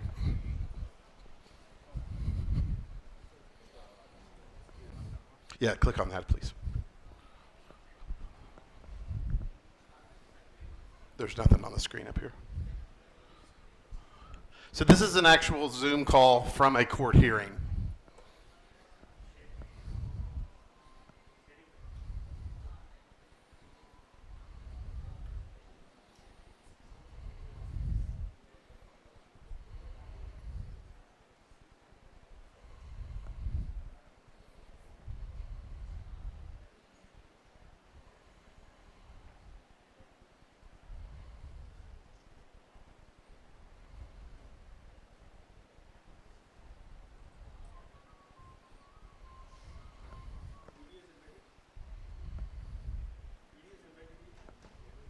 Yeah, it was a hyperlink.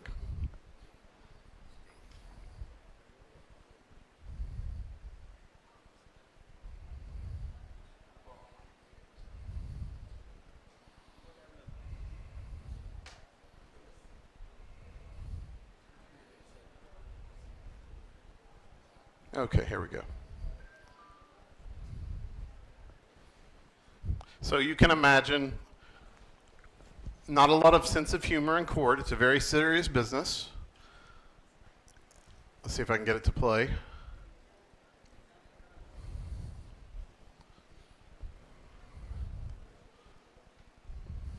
Maybe not. All right. So what you got here is the judge on the bottom left, an attorney on the upper right, and what appears to be a kitten on the bottom right. Go ahead.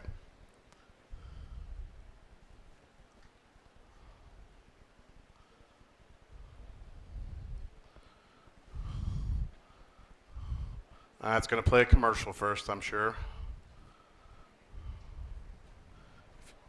If you can make sure that volume's up on that too.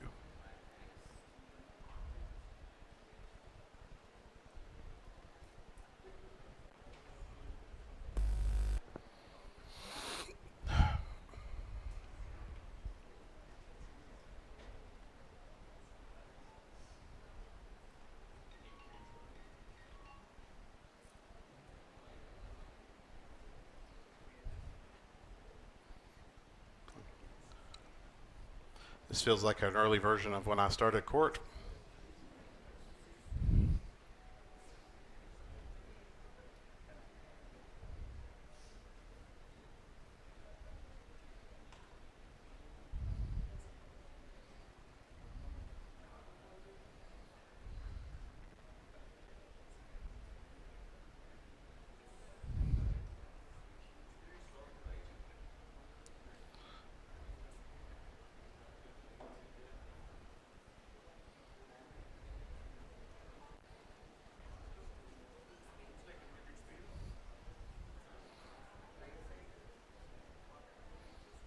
We'll give it another second and then we'll move on if not.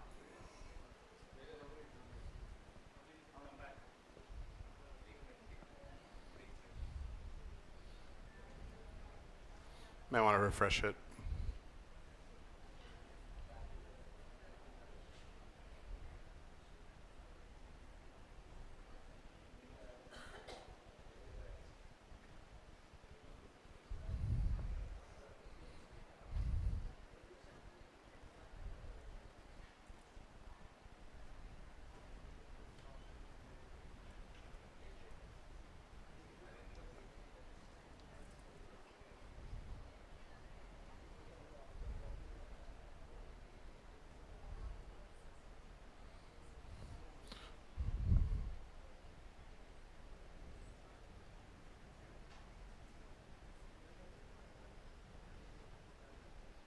That's okay. We'll watch. We'll try it again at the end if you want to go ahead and back to the PowerPoint. So the premise of this video we'll try to get to watch is this older attorney, his kids were playing on the computer before he had his hearing, and they put a cat filter on his face, and he didn't know it was on there. So he starts off his hearing, and the judge very dryly says, "Counsel, I don't know if you realize, but you're appearing as a cat in court." And he goes, Judge, I'm obviously not a cat. I'm ready to proceed if it doesn't bother you. He's obviously very embarrassed. And we'll see if this works. Now, can you imagine how his client felt, who's getting ready to go to jail or prison, and his lawyer is his last hope to save him, and he appears as a cat? What's the first thing going through his mind? I'm going to jail. So it's a pretty funny video. Hopefully it'll play.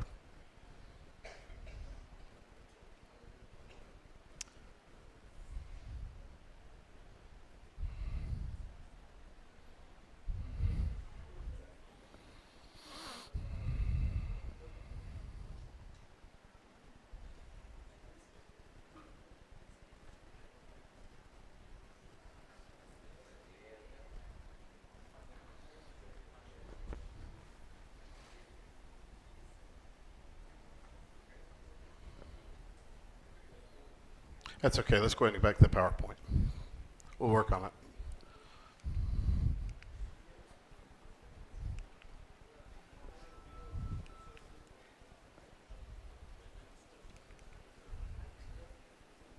So how do we implement it? Court was immediately canceled. Each court was given autonomy on how to do it. Each court still has that, which is really nice. We're out of the COVID emergency per court rules, but the Supreme Court decided that it works so well and this new technology changed the way we did business, and hence the disruptive technology. We have the option of being all remote, no remote, meaning in person, or a hybrid. So what I do is hybrid. I have some hearings in person, I have some hearings remote. One of the nice things about being able to do that is I had a hearing yesterday. I was in Hyderabad. My hearing was in West Virginia, in the United States. They had no idea where I was, but I was able to have the hearing because of Teams. That's something that when I first started as a judge would have never been possible. It would have never been dreamed of being possible. But if it wasn't for these disruptive technologies, it wouldn't have happened. So I still use a hybrid use. My weekly docket is a mix of remote and in-person hearings. I like to do in-person hearings when it's something very serious and it's a final hearing, but I like to use remote for economies. It allows for flexible schedules for the court and the lawyers, and it allows me to be wherever I want to hear cases. Not so I can travel the world all over, that's nice. When I get invited to come to Hyderabad, I'm all excited.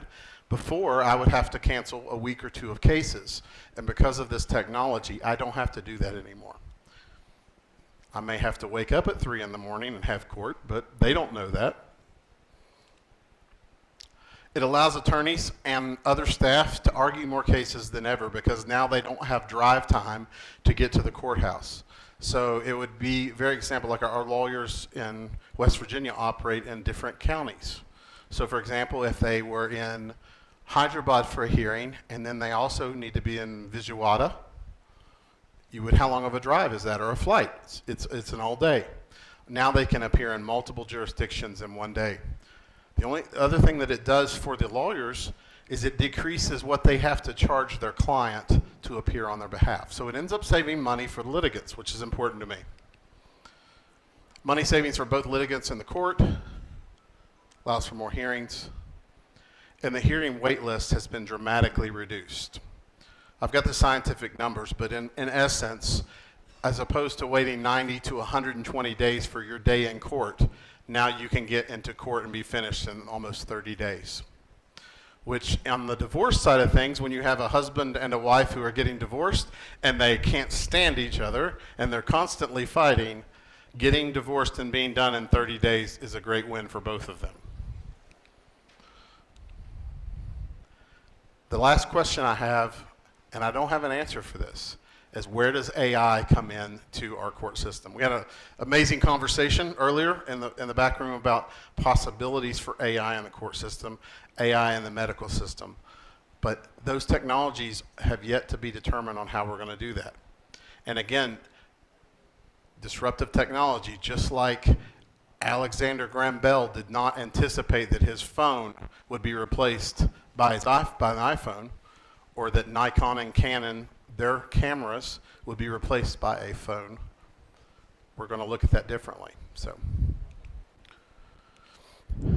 any questions, discussions, questions about how the court system worked and what we did? I really just wanted you all to hear how, on a ground level, how technologies can change how we do things without planning, and how the individual person who is not ready to do that, it can happen, and it can adapt and overcome. Any questions? Yes? When you have used the technology in giving the judgment, what is the Hello. impact? Or I can ask you, like, what is the successful rate in giving the judgment when it was in the physical mode compared to the online mode? There's two. There's not so much a success rate, but two things that we noticed. The first was time. So our time from when a case started to the case ended shortened dramatically because of technology.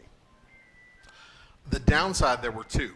One, as the judge, my job as the trier of fact is to decide who's lying. Because let's say you have two parties are coming to court, somebody's not telling the truth. And we joke, and especially in family court, how many of you all take screenshots of your conversations? You get your text conversations and you screenshot it, you send it to your friend like, oh, I can't believe he said this, or I can't believe she said that. We came up with a saying that there's three sides to the truth. His side, her side, and the screenshots, which are the truth. So trying to decide someone's truthfulness remotely was difficult, because when they're sitting in front of you, there are certain things that humans do when they're not telling the truth or they're being deceitful. They look away, they get nervous, you can see sweat starting to build. You can't see that a lot of times in remote access. So that was the downside that we saw. The other thing that we saw as a downside, I guess keys to success, was the demeanor of individuals towards the court. So if you are appearing in court, human nature for us to be very respectful. Yes, Your Honor. No, Your Honor. Stand. You know, not wear your baseball cap or your baseball T-shirt. You dress up for court. Well, now that's changed because people are at home and they're more relaxed. So what that tended to do was let people be a little more disrespectful in how they address the court, meaning interrupting the court, interrupting witnesses. Never before COVID was I ever called anything but Your Honor in court. I mean, I'm sitting there with a robe. It's not me. I don't expect someone to call me Your Honor, but it's the court system that is the respect. 2 years from now, it could be somebody else wearing that robe, but it's that same respect. I was referred to as dude, hey you, my first name, you know, things that probably would have never happened prior to that. And we've kind of had to adjust to that. So. Thank you. It's awesome. Great questions. Oh, hello. Yeah, thank you, sir. Thank you. Yeah. You have given an elaborated information even on the disruptive technologies in court of law. That is a new topic for us, but still we enjoyed, sir. Thank you. Now it's time for vote of thanks, and I invite Dr. B. Srinivas Dean Academics, to give vote of thanks.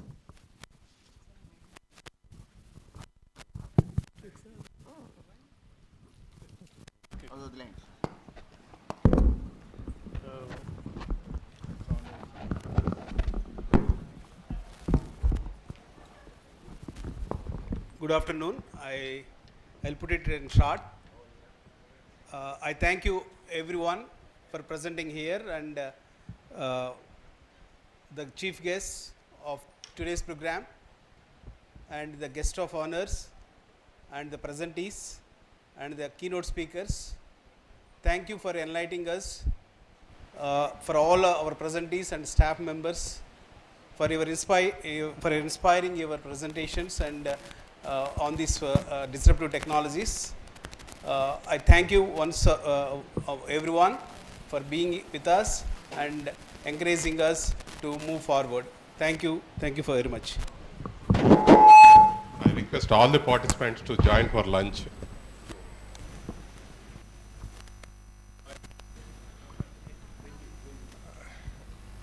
And some of our volunteers are there. Kindly cooperate with them. Please take them.